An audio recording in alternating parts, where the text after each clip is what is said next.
startup digital gitu dari sekarang karena kalau bangun sekarang nanti tumbuhnya nanti gitu 5 tahun sampai 10 tahun mendatang. Jadi um, ya mumpung kita masih muda gitu ya, masih powerful, bener nggak? Kita kan masih muda ya, beda beda cuma berapa bulan Bu Merheni? Kebetulan saya juga umurnya masih 17 tahun dan saya yakin yang hadir di sini semua 17 tahun semua, Pak. Sama, Bu. Oh iya. Tuh kan, tuh Bapak Sujana juga masih 17, kita seleting lah, Pak. Oke, sleting ya. Nah, saya punya tagline gini. Jadi tagline-nya itu adalah saatnya milenial punya startup digital. Keren nggak? Jadi millennials, kita kan millennials gitu sampai tahun 97, 98 itu kan millennials gitu. Jadi saatnya millennials ini punya startup digital gitu. Jangan kalah sama startup-startup yang ke Indonesia gitu. Kita juga Indonesia bisa bangun startup. Banyak sekali sebenarnya startup-startup yang jatuh bangun gitu ya di Indonesia. Cuma ya ini tergantung lagi sama timnya. Jadi nanti kita akan cerita mengenai bagaimana apa itu sebenarnya startup, apa itu startup digital, dan bagaimana membuat suatu tim yang fit, dan bagaimana kita belajar dari best practice startup yang sudah ada di Indonesia. Oke, saya boleh share screen ya? Oke, jadi pada Communication and Business Webinar pada siang hari ini temanya hari ini adalah yuk bangun startup digital dari sekarang. Saatnya milenial punya startup digital. Jadi kenapa harus milenial? Karena milenials ini adalah nanti akan menjadi bonus demografi di tahun 2000 sekian lah, 2030, 2025 sampai 2030 gitu. Nah, kalau misalkan sekarang nggak produktif membuat suatu startup gitu ya, atau bisnis, nanti ke sana akan menjadi masalah bagi pemerintah. Jadi setidaknya kalau misalkan kita sekarang membuat suatu bisnis atau sebuah startup dan akhirnya growth di saat tahun 2025, kita akan menjadi salah satu solusi bagi pemerintah. Gitu, oke. Perkenalkan saya sendiri Fauzan Aziz, saya salah satu dosen di administrasi bisnis di Fakultas Komunikasi dan Bisnis Telkom University. Saya juga salah satu mentor di Startup Hub di LPIK ITB dan di inkubatornya USB PKP. Terima kasih sudah memberikan kesempatan pada saya untuk memberikan berbagi ilmu dengan teman-teman yang lain untuk bangun startup gitu. Karena kita kalau punya pengetahuan ngapain gitu disimpan sendiri, bener nggak Bu Marheni? Gitu. Jadi Bener banget, Pak. jadi better kita share sama yang lain gitu kan, dan ilmunya jadi ilmu yang bermanfaat gitu. Nah, nanti kalau misalkan ada teman-teman yang mau bertanya, di sana ada fitur Q&A, jadi silakan ketikkan saja pertanyaannya apa, nanti apa yang menjadi curiosity dan interest dari teman-teman, nanti yuk kita buat suatu komunitas atau misalkan suatu startup yang punya idenya sama gitu, kita bangun bareng-bareng. Karena ada yang startup yang solois, ada yang dengan tim gitu, jadi tergantung idealisme masing-masing orang gitu. Oke. Nah, lalu kenapa pengen jadi entrepreneur? Jadi common reason-nya adalah, atau alasan utamanya, yang pertama itu pengen glamorous. Jadi pengen jadi orang kaya gitu ya, kelihatan banyak duit gitu. Terus pakai mobil Tesla yang baru, Tesla listrik. Dan yang kedua adalah kamu akan menjadi bos di usaha kamu sendiri. Jadi kalau misalkan kalau kita kerja di corporate itu akan ditunjuk sama bos maupun leader gitu ya. Karena ada bos, ada leader gitu kan. Nah, lalu kalau di bisnis sendiri, kamu akan menjadi bos di usaha kamu sendiri. Dan yang ketiga adalah yang paling penting, itu flexibility. Gitu kan. Milenial sekarang kan nggak suka sama aturan gitu kan, aturan yang baku gitu kan. Mereka inginnya fleksibel, melakukan apapun dengan ya cara mereka sendiri gitu ya. Makanya flexibility adalah salah satu common reason kenapa harus jadi entrepreneur atau kenapa pengen jadi entrepreneur. Dan pastinya uang gitu. Uang adalah salah satu hal yang paling mendasar gitu kan, the power of copycat gitu. karena nggak punya uang, akhirnya ya mau nggak mau harus jadi entrepreneur, menangkap peluang-peluang apa aja.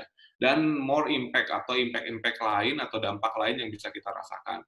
Nah, ini sebenarnya common reason yang fake kalau menurut saya bilang. Selebihnya, kalau glamorous, kamu harus berusaha lebih ekstra powerful untuk membangun suatu bisnis itu sendiri profitable.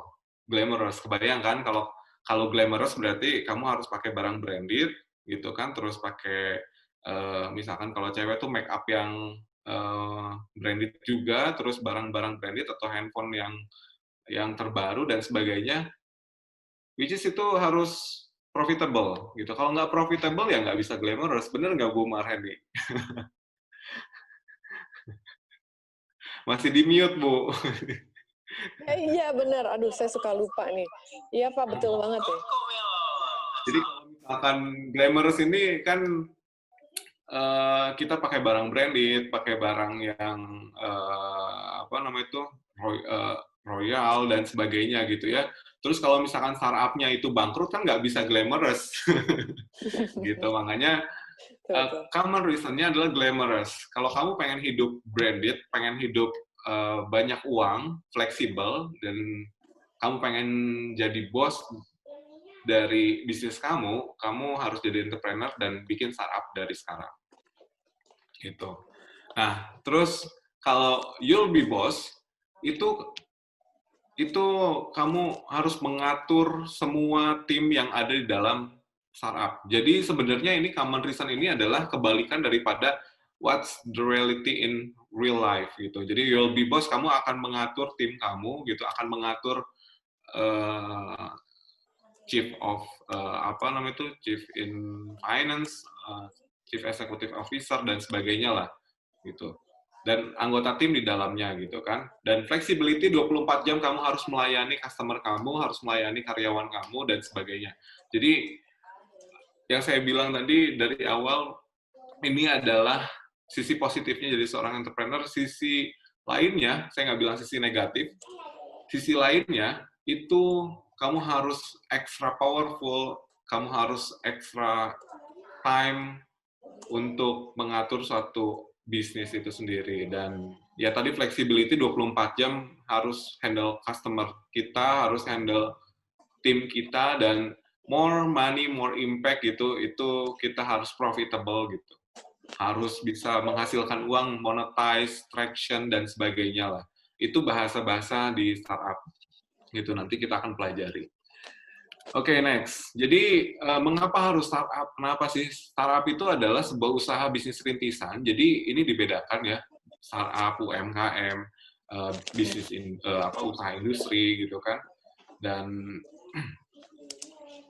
Dan startup itu sendiri merupakan usaha bisnis rintisan yang belum lama beroperasi, gitu kan. Nah, startup juga merupakan usaha bisnis yang dalam fase pengembangan dan penelitian untuk menemukan pasar yang tepat. Jadi nanti kenapa apa yang membedakan UMKM, industri dan startup itu sendiri? Startup itu yang membedakan adalah dia harus menemukan ceruk pasar yang tepat gitu. Pasar mana yang kira-kira yang sesuai dengan market dengan produknya. Karena kalau tidak product fit dan market fit itu startup nggak akan bisa menemukan profitability-nya, keuntungan dan sebagainya. Gitu. Tidak bisa monetize, traction dan sebagainya gitu kan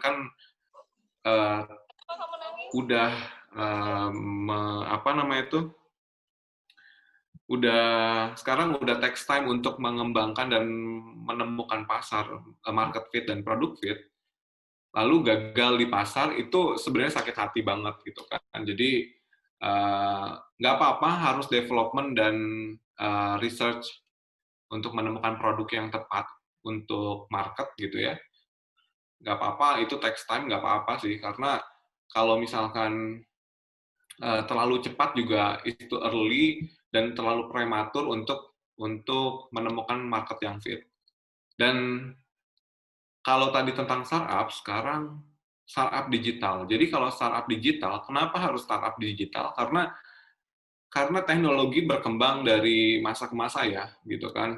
Setiap tahun itu, zaman saya dulu, 2010 sama 2020 jelas berbeda gitu. 2010 itu teknologi yang dipakai untuk VCon seperti ini adalah Skype, gitu kan, belum ada Zoom. Nah, sekarang ini Zoom ini udah ada, gitu kan. Jadi teknologi ini berkembang cepat banget, dan startup digital adalah suatu bisnis yang baru berkembang dengan digitalisasi pada semua proses bisnisnya. Jadi kita menggunakan serba digital, kebayang ya kalau sekarang udah mengurangi penggunaan mata uang fisik gitu, mata fisik, dan kita harus pakai cashless gitu untuk membayar apapun, dan kita dipaksa untuk menggunakan seperti e-wallet dan sebagainya gitu kan. Nah, itu kita mendigitalisasikan semua proses bisnis itu, mulai dari kita mendapatkan raw material tadi, kita menciptakan suatu produk dan akhirnya market fit, lalu kita jual ke pasar, dan kita mendapatkan profitnya itu dengan digitalisasi. Nah, apa klasifikasi startup itu sendiri? Startup itu sendiri usianya kurang dari 3 tahun. Jadi, buat teman-teman yang mau bikin startup, itu kita harus pahami dulu apa itu sebenarnya startup dan kenapa harus bikin startup gitu kan. Dan klasifikasinya bagaimana, dan usia, dan berapa sebenarnya setoran modal awal dan sebagainya gitu kan. Usia perusahaannya kurang dari 3 tahun, jumlah pegawainya ini kurang dari 20 orang. Jadi kalau misalkan teman-teman mau bikin startup sama temennya yang lain gitu kan, dan merasa memiliki visi dan misi yang sama gitu kan, mangga sok silahkan bikin gitu ya. Tapi kita punya kriteria juga, digital startup itu seperti apa sih gitu kan. Oke. Dan pendapatannya kurang dari 100.000 per tahun. Jadi 100.000 dolar, sorry, 100.000 dolar ya, bukan 100.000 rupiah, 100.000 dolar per tahun, gitu kan. Dan masih dalam tahap berkembang, jadi startup itu usaha rintisan, jadi masih merintis dan berkembang dan menemukan ceruk pasar yang tepat buat produknya. Dan umumnya beroperasi di bidang teknologi, jadi teknologi apa yang sesuai dengan produknya gitu kan yang akan dikembangkan, dan biasanya juga produknya berupa aplikasi dalam bentuk digital gitu kan, macam-macam. Nah, terus beroperasi juga melalui website. Jadi bisa menggunakan website, aplikasi, maupun teknologi. Yang mungkin teman-teman tahu sekarang startup itu banyak banget gitu. Di Bandung ini banyak, kalau kata orang Sunda, apa balatak gitu ya. Di inkubator mana pasti kalian akan menemukan gitu kan, startup-startup itu lagi kerja pakai kaos, pakai celana jeans atau chino gitu kan, pakai sepatu atau pakai sendal, bahkan sebenarnya aduh nggak kelihatan sebagai CEO lah gitu kan. Emang Mark Zuckerberg kayak apa nih yang tadi? Mark Zuckerberg ini kan dia pakai kaos juga kan? Sorry, saya balik lagi nih. Mark Zuckerberg ini pakai kaos, pakai jeans gitu ya, cuma pakai name tag kalau misalkan dia Mark Zuckerberg gitu. Seperti ini gitu kan. Jadi tapi nggak kelihatan kayak orang kaya ya, gitu kan. Padahal dia ini valuasinya udah cukup besar gitu kan, dan ya tadi gitu kan, Facebook gitu, terus Twitter sekarang udah happening lagi, TikTok nih yang rame gitu kan, itu awalnya dari startup-startup, Instagram pun sama dari startup-startup, mereka memvalidasi ide dan sebagainya. Nanti kita akan cerita bagaimana validasi ide. Nah, yang penting pemahaman mengenai startup ini sendiri, kita ketahui bersama bahwa kalau startup itu pasti startup digital itu menggunakan aplikasi, website maupun teknologi yang sesuai dengan produknya, gitu kan. Dan tadi usianya kurang dari 3 tahun, jumlah pegawainya kurang dari 20 orang, dan pendapatannya kurang dari 100.000 dolar per tahun. Dan startup itu sendiri itu adalah sebuah bentuk usaha rintisan. Oke. Nanti kalau ada pertanyaan dari teman-teman, silakan langsung ketikkan di fitur chat atau Q&A, silakan langsung diketikkan apa yang menjadi curiosity maupun interest dari teman-teman. Atau kita mau bangun network di sini, mangga silakan. Jadi saya misalkan butuh tim untuk bangun startup dan saya punya ide bla bla bla, silakan ditulis saja. Nah, Oke, jadi boleh nulis apapun ya Pak Fauzan ya. Ya, tapi asal Boleh. jangan cari jodoh di sini, sorry ya. Kita cari jodohnya di ini aja, apa? Di luar aja. Di aplikasi lain gitu. Di sini buat cari tim startup, oke? Oke, iya. Buat membangun bisnis bareng-bareng gitu kalau Pak Fauzan ya. Benar. Oke, oke, Pak Fauzan. Mangga, Oke. silakan dilanjut. Nah, ini nih sebenarnya saya ada ini nih, ada kepikiran. Jadi pertanyaan yang bagus kita kita kasih reward nggak sih Bu Mareni? Oh, luar biasa. Boleh, boleh, boleh. Reward-nya apa Ya, nih, Pak Fauzan? rewardnya nggak apa-apa deh, dua pertanyaan, 50.000. Jadi satu penanya terbaik itu 50.000 dan satu penanya terbaik lagi 50.000, tapi ditransfer lewat link aja ya. Oh, luar biasa. Oke, jadi semakin menarik ya. Nanti buat dua penanya yang paling menarik pertanyaannya akan dapatkan reward dari Pak Fauzan sendiri atau dari panitia nih? Dari saya. Oh, luar biasa. Kalau dari Pak Fauzan, kalau gitu saya tambahin juga, Pak. Berarti ada 4 pertanyaan terbaik, masing-masing Rp50.000 dan ditransfer Tapi harus melalui pakai link link aja. aja ya. Harus Boleh, pakai link boleh. aja, bener nggak Bu Mareni? Bener banget, bener banget. Ya, Jadi makanya Eh, diinstal dulu link ajanya. luar biasa nih Bapak ya. Ya ampun. Oke, jadi buat teman-teman sekali lagi, ini berita baik gitu ya. Ada 4 reward senilai Rp50.000 masing-masing untuk teman-teman yang memiliki pertanyaan paling menarik gitu ya. Dan akan ditransfer melalui link aja. Kalau nggak ada link aja gimana nih Pak Fauzan? Harus install link aja dulu. Berarti. Berarti tetap harus installing aja ya. Oke, berarti teman-teman yang belum punya Ya. sekarang bisa langsung nih install link aja, nanti kali-kali beruntung dan bisa dapat pulsa link aja sebesar Rp50.000 gitu ya, 50.000 Pak ya. lumayan lah kalau beli pulsa itu ada cashback-nya. Wah, luar biasa. Gua jadi kayak ini ya, jadi kayak apa tuh Kayak kan pasar ambasador link link aja ya. aja ya. Iya, boleh, boleh. Ya oke, itu Baik. ice breaking sebenarnya biar nggak terlalu tegang, bener nggak Bu Reni? Intermezzo ya, intermezzo yang Iya, iya. Oke, kita lanjut ya mengenai startup digital. Nah, posisi startup digital itu sendiri ada di mana sih sebenarnya? Startup digital itu di antara ada perusahaan digital, ada perusahaan teknologi. Jadi bisa kita lihat di sini ada perusahaan teknologi digital, ada startup, ada perusahaan rintisan, dan ada UMKM. Gitu. Nah, jadi startup digital ada posisinya ada di sini. Mereka mengadopsi digitalisasi teknologi maupun teknis-teknis mengenai proses bisnis di UMKM, perusahaan rintisan maupun startup.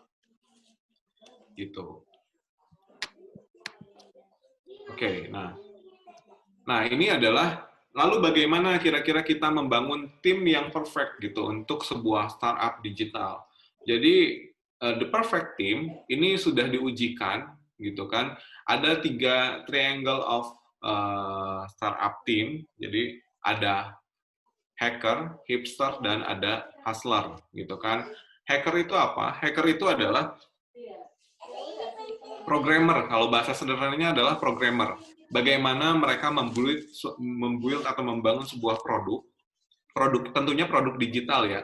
Itu kan entah aplikasi, entah website, entah apapun gitu kan. Nah, lalu yang kedua adalah hipster. Hipster itu adalah desainer. Jadi hipster ini dia membuat suatu UI design maupun UI design maupun desain untuk produk tersebut gitu. Dan hustler adalah sell the product. Jadi hustler ini adalah orang-orang yang mengelola sebuah bisnis startup itu sendiri gitu. Proses bisnis di startup itu.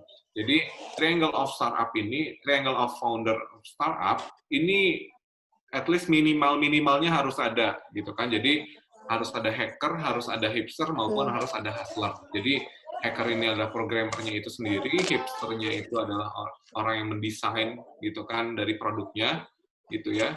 Dan hustler itu adalah menjual produk. Jadi desain ini di sini itu bukan desain secara spesifik ya, tapi desainnya secara keseluruhan. Jadi dia mulai bagaimana menemukan sebuah solusi atau researcher bisa disebut kayak gitu. Jadi dia menemukan sebuah solusi dari masalah-masalah yang dihadapi oleh hacker. Hacker ini hanya menyelesaikan dari sisi teknis coding kayak gitu dan sebagainya, programmer dan sebagainya. Gitu. Jadi kalau misalkan nanti ada bugs, ada problem-problem di aplikasi dan websitenya, biasanya hipster ini yang duluan akan menganalisis masalahnya apa dan baru dilaporkan kepada hacker, nanti hacker akan memperbaiki. Gitu. Jadi minimal ada 3 orang ini membangun satu tim.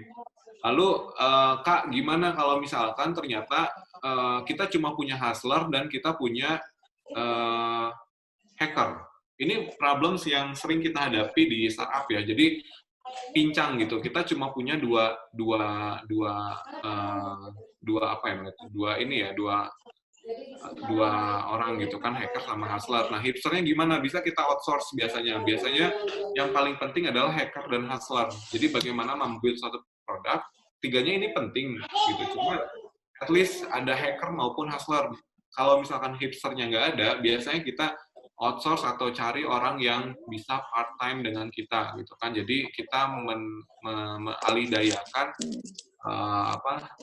project-project desain itu ke orang lain, tapi yang kita percaya gitu kan, karena ide itu gampang sekali dicuri orang dan mereka mengcopy paste gitu kan, copy paste dan akhirnya mereka melakukan inovasi dan produknya lebih laku. Nah, mostly seperti itu sih gitu kan. Jadi berbaiklah dengan tim sendiri gitu ya, konflik itu wajar dan minimal ada 3 orang ini yang jadi founder di startup kalian gitu kan. Jadi oke. Nah, jadi kalau misalkan sekarang tidak ada salah satu, biasanya gini, para hacker itu dengan hipster mereka kebingungan gitu. Mostly yang kita hadapi di saat kita mentorship dengan para startup, Pak, saya nggak bisa jual produk, tapi saya cuma advance di programming dan coding dan sebagainya. Dan di hipster, misalkan, Pak, kita bisa bla bla bla gitu kan, bangun desain keren apapun, tapi kita bingung monetize-nya gimana gitu. Monetize itu menguangkan sesuatu produk gitu. Dan ini adalah tugas hustler gitu kan, karena saya di business and management, jadi hustler ini adalah orang-orang yang mengelola tadi produk tadi, bagaimana mereka menjual dan menguangkan sesuatu dan ya akhirnya customer menerima, membeli dan mereka retention sama kita gitu kan, sama produk kita. Jadi nah, the triangle of startup ini, the founder startup, itu minimal banget harus ada 3 orang ini, gitu kan. Dan 3 orang ini kita harus maintain satu sama lain biar nggak pecah kongsi, gitu kan. Nah, rata-rata yang terjadi di Indonesia ini kan banyak yang pecah akhirnya. Mereka bangun lagi, mereka bangun, dan mereka bangun, gitu kan. Dan akhirnya ide-ide yang pernah dibahas dulu, itu akhirnya dikembangkan oleh founder-founder lain gitu kan. Nah, apalagi idealisme kita sebagai millennials gitu itu masih tinggi banget gitu kan. Jadi ada batas toleransi lah. Kalau tips dari saya, tetap toleransi sama teman-teman di founder timnya, karena kalau misalkan nggak tolerance gitu ya, agak susah untuk kita menggabungkan semua idealisme gitu kan. Jadi hacker, hipster maupun hustler ini harus sinergi dan kolaborasi gitu kan, karena tujuan kita dan visi misi kita ini harus sama gitu. Jangan sampai kita kelupaan sama visi dan misi gitu kan, visi dan misi dari startupnya. Gitu. Nah, ini penjelasan lebih lanjut mengenai 3HS for a startup team. Jadi 3HS ini atau hacker, hipster, dan hustler ini adalah the ideal member. Jadi sangat ideal sekali gitu kan, the minimum kalau saya bilang. Jadi minimal ada inilah gitu kan. Ada hackernya, dia develop daripada produk itu sendiri. Hipsternya itu mendesain sebuah produk menjadi indah katanya itu untuk customer-nya, dan hustler ini yang jualan gitu, nggak cuma jualan sih sebenarnya, tapi ya at least dia jualan produk gitu kan, dan akhirnya dikenal sama customer kayak gitu. Jadi diingat ya teman-teman, jadi kalau misalkan nanti mau bikin startup, setelah ini kita akan networking di room sini gitu kan, saya butuh hacker nih, saya punya keahlian hipster, saya hustler gitu kan. Nah, jadi nanti kita akan coba klasifikasikan mana hacker, hipster, dan hustler, dan punya ide yang sama dan punya visi yang sama. Kenapa nggak bikin satu tim gitu kan, bikin startup baru? Karena di startup itu rata-rata mereka punya banyak sekali ide-ide brilian gitu ya, ide-ide brilian yang nggak tersalurkan atau tersampaikan gitu. Akhirnya bikin satu, terus akhirnya siklusnya turun. Nanti dia mengembangkan apa lagi, nanti dia mengembangkan apa lagi. di startup itu we need to fokus. 3 orang ini harus fokus, at least 2 orang itu harus fokus dan yang satunya dia tetap mempunyai ide gila, ide kreatif gitu kan untuk terus mengembangkan produk-produk di startup gitu. Oke, dan lalu bagaimana proses membangun sebuah startup digital? Startup digital itu sendiri itu pertama harus menemukan ide gila gitu, ide kreatif. Sekarang itu yang namanya inovasi itu cepat gitu kan, nggak kepikiran gitu sekarang ada Zoom gitu. 10 tahun lalu nggak kepikiran gitu, ada Zoom, terus ada dulu ojek itu konvensional, sekarang semua yang ada di dalam aplikasi Gojek itu eh, apa ya namanya itu hampir hampir hampir apa ya namanya itu melengkapi keseluruhan hidup kita gitu kan kayak mulai apalah kenapa saya bahas Gojek gitu kan karena ini startup lokal Indonesia tapi kalau Grab itu kan dari luar sebenarnya gitu kan startupnya. Jadi Gojek ini mulai dari GoCar, GoRide gitu kan, GoFood, Go apalah gitu kan. Nanti ya banyak sekali pengembangan-pengembangan yang dilakukan. Nah, yang pertama adalah tadi menemukan ide dulu gitu kan. Idenya apa sih gitu kan. Idenya juga harus kreatif, harus inovatif gitu. Nah, ada beberapa kayak misalkan kalau dulu dokter nulis resep itu ada di surat apa namanya itu resep dokter gitu ya. Nah, kalau sekarang resepnya itu sudah digital gitu. Udah ada beberapa yang melakukan itu gitu kan menggunakan tab gitu kan menulis apa namanya itu resep. Jadi apotek atau farmasis bisa langsung lihat resepnya gitu tanpa harus kita bawa ke farmasis gitu. Ya, text time ya kita harus nunggu. Halo Bu Marheni, masih standby? Iya, standby Pak. Pak Fauzan. Saya bingung manggil Pak Fauzan, Pak Tadi Aziz. keluar ya ini ya? Keluar kayaknya presentasinya. Saya pikir lagi mau switch ke materi yang satunya. Ya, saya coba ini lagi ya. Oke, kita lanjut lagi ya. Nah, ini nggak lama sampai jam 11-an mungkin ya. Saya coba ini nanti kita coba discuss kira-kira ada problem apa, lalu kita coba pecahkan bareng-bareng gitu. Kita cari solusinya bareng-bareng. Nah, jadi di proses membangun sebuah startup buat para millennials ini, yang pertama pasti menemukan ide dulu. Tadi sampai ide gitu ya. Nah, idenya harus ide gila, ide kreatif gitu kan. Dan harus orisinal gitu. Jadi orisinalitas itu penting gitu kan. Jangan sampai kita adopt dari luar, tapi kita nggak melakukan inovasi dan ternyata sudah dipatenkan di sana. Kita bisa kena hukum gitu, kena legal gitu kan. Jadi menemukan ide yang brilian, ide kreatif gila gitu, tapi tetap orisinal gitu, orisinil. Oke, yang kedua adalah memvalidasi ide. Nanti ada caranya sendiri bagaimana memvalidasi ide. Jadi memvalidasi ide ini kita akan menemukan namanya market fit gitu, product fit dan market fit gitu. Nah, product fit dan market fit ini tujuannya buat apa? Agar tepat sasar dengan marketnya gitu kan. Kalau misalkan nggak tepat sasar, itu sama aja kayak kita sia-sia menemukan ide, kita memproses sebuah ide dan akhirnya itu nggak tepat sasar, itu sia-sia banget gitu. Jadi percuma kalau misalkan kalian bikin startup tapi ternyata produknya nggak market fit maupun product fit. Kita boleh idealisme sama suatu produk, tapi atau kita boleh idealisme dengan suatu apa ya, suatu ide, suatu keinginan kita, tapi kita juga harus toleran sama apa sih yang sebenarnya customer inginkan gitu. Kita juga harus tetap baca apa yang mereka butuhkan gitu dari produk kita gitu. Nah, makanya akhirnya kita memvalidasi ide, validasi ide, kita menanyakan empathize gitu kan dengan cara empati gitu. Kita memvalidasi kira-kira produknya sesuai nggak dengan pasar gitu. Market fit or product fit. Lalu yang ketiga adalah membuat bisnis plan. Ini yang banyak sekali macamnya gitu. Bisnis plan itu ada 6 section gitu kan, ada 10. Ini tergantung. Bahkan bisnis plan itu sendiri para investor yang sibuk, mereka cukup 1 menit, 60 detik menceritakan bagaimana bisnisnya. gitu kan. Jadi saya pernah pernah ikut suatu apa namanya itu mentorship juga dari eh, Keminfo ya Keminfo bahwa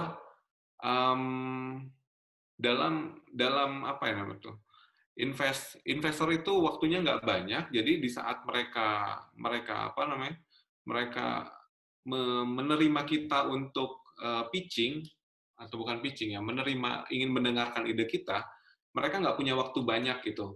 Mereka cuma cuma punya waktu sekitar 60 detik, dan itu 60 detik itu kita harus mensummary-kan bisnis kita itu bagaimana. Mereka tertarik nggak gitu kan? Mereka mereka tertarik untuk invest nggak di startup kita gitu. Dan kalau misalkan sudah membuat bisnis plan dan kita sudah mendapatkan pendanaan bootstrap, at least kita mendanai bisnis kita sendiri gitu ya. Kita bisa menjalankan riset dan teknologi. Teknologi apa yang kita gunakan, karena untuk menggunakan sebuah teknologi kita butuh biaya gitu kan, butuh budget. Dan itu ada nanti klasifikasi apa itu sebenarnya bootstrap, terus pendanaan seri A, seri B gitu kan, angel investor itu apa. Nah, kita akan bahas nanti. Nah, lalu setelah kita menjalankan riset dan teknologi gitu kan, kita juga harus kreatif dan inovatif. Jadi setelah menemukan teknologi apa yang fit, kita inovasikan lagi, kita temukan teknologi lagi, dan seperti itu. Lalu selanjutnya adalah konsistensi. Jadi kita harus fokus dan konsisten dengan ide kita dari awal. Itu yang sebenarnya akhirnya kenapa banyak gagal, karena nggak konsisten dan nggak fokus sama ide yang ditemukan, dan idealisme maupun visi misi yang kita temukan dari gitu. Jadi akhirnya pecahlah sebuah startup gitu kan. Sebenarnya risk banget bagaimana bangun startup di millennials gitu, dengan idealismenya yang tinggi, dengan flexibility dan sebagainya gitu kan. Ini topik yang menarik sih buat kita bahas nanti gitu kan, kalau misalkan nanti ada webinar selanjutnya gitu kan. Ini topik yang menarik gitu, karena ya kita semua menyadari bahwa millennials ini kan nggak bisa diatur sama waktu gitu kan, kesinggung dikit balut kalau kata orang Sunda kan, millennials gitu ya. Jadi ini sorry kalau saya terlalu generate bahasnya gitu kan. Nah, akhirnya kan refleksi yang kita lakukan itu, kita temukanlah kira-kira solusinya apa, seperti konsistensi dan fokus. We need to fokus dari awal sampai udah sejauh ini nih gitu kan. Kita udah bangun startup, udah bareng-bareng, udah selama 2 tahun, terus mau pecah gitu aja gitu kan. Aduh, sayang banget sih kalau menurut saya. Jadi kayaknya perlu toleransi, idealismenya agak sedikit dikurangi lagi gitu kan. Karena idealismenya tinggi gitu kan, pengen ini, kita pengen ini. Ya sementara kita harus melihat juga resource-nya tuh sebanyak apa sih, kita punya apa gitu kan, resource-nya, sumber daya yang kita miliki itu sebesar apa gitu kan, teknologinya, terus sumber daya manusia, keuangan, itu adalah resource-resource yang kita miliki di startup. Oke, next. Nah, ini adalah tadi gitu kan, ini fase-fase daripada startup. Nanti yang tanya materinya, kita akan kirim dengan sertifikat. Jadi nanti modul ini akan dikirim sama sertifikat, tenang aja. Jadi kalau misalkan teman-teman ketinggalan apa itu ideating, misalkan apa itu bagaimana tadi hustler, hipster, dan hacker itu ketinggalan gitu. Nah, ini saya akan share materinya sama sertifikat. Dan terutama itu 4 orang yang beruntung dengan pertanyaan dapat masing-masing 50.000 dari kami. Tetap di reminder ya, biar Iya, rame betul sekali.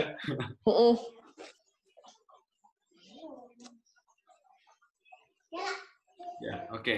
Tadi, jadi di fase pertama kita akan menemukan namanya formation. Kita menemukan bagaimana sebuah misi, visi, dan strategi itu di-develop, dibangun. Nah, setelah kita membuat satu tim, Triangle of Startup tadi, kita buat formasinya bagaimana, visi, misi, dan strateginya, dan perlu kita pahami gitu, di fase pertama ini atau formasi ini adalah fase jurang. Nanti kita akan lihat gitu. Nah, di sini kita akan menemukan masalah-masalah apa saja yang dihadapi oleh eh, masyarakat gitu ya, dan kita menemukan solution fit buat masalah tersebut. Nah, dengan kita menemukan ide-ide. Nah, yang selanjutnya adalah validasi, gitu kan. Bagaimana validasi tersebut kita menemukan the minimum viable product atau ini yang sering kita sebut MVP, gitu ya, dan kita melakukan pivot atau validate atau iterate. Jadi MVP ini adalah bukan standar minimum ya. Jadi produk feature fit yang uh, layak gitu untuk kita jual ke pasar, gitu kan. Jadi minimum viable product. Nah, terus bagaimana menghitungnya itu ada perhitungannya sendiri. Jadi nanti teman-teman bisa browsing sendiri apa itu MVP gitu kan, bagaimana melakukan pivot gitu kan, validate dan iterate. Jadi kita melakukan pengulangan validasi daripada ide itu sendiri gitu agar uh, agar kita menemukan market fit dan product fit gitu kan seminimum mungkin gitu feature-featurenya paling maksimal dan diterima gitu kan itu MVP jadi minimum viable product gitu dan akhirnya growth ini cerita mimpi sih kayak fairy tale gitu kan jadi saya jarang jarang storytelling tentang growth atau scale up gitu ya karena ini ya fairy tale daydreaming gitu jadi siang hari gitu dikasih angin surga wah enak banget gitu tapi kita harus berani berdarah-darah dulu dari awal gitu kan jadi kalau misalkan teman-teman yang lain mungkin nanti akan cerita ya bukan teman-teman di sini ya tapi teman-teman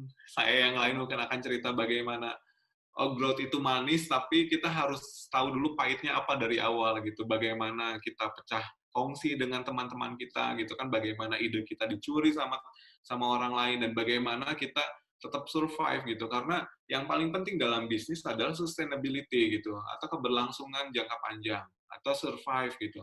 At least bertahan. Startup itu harus bertahan. Jadi kalau misalkan startup itu nggak bertahan, buat apa kita bikin tim gitu kan, buang waktu gitu.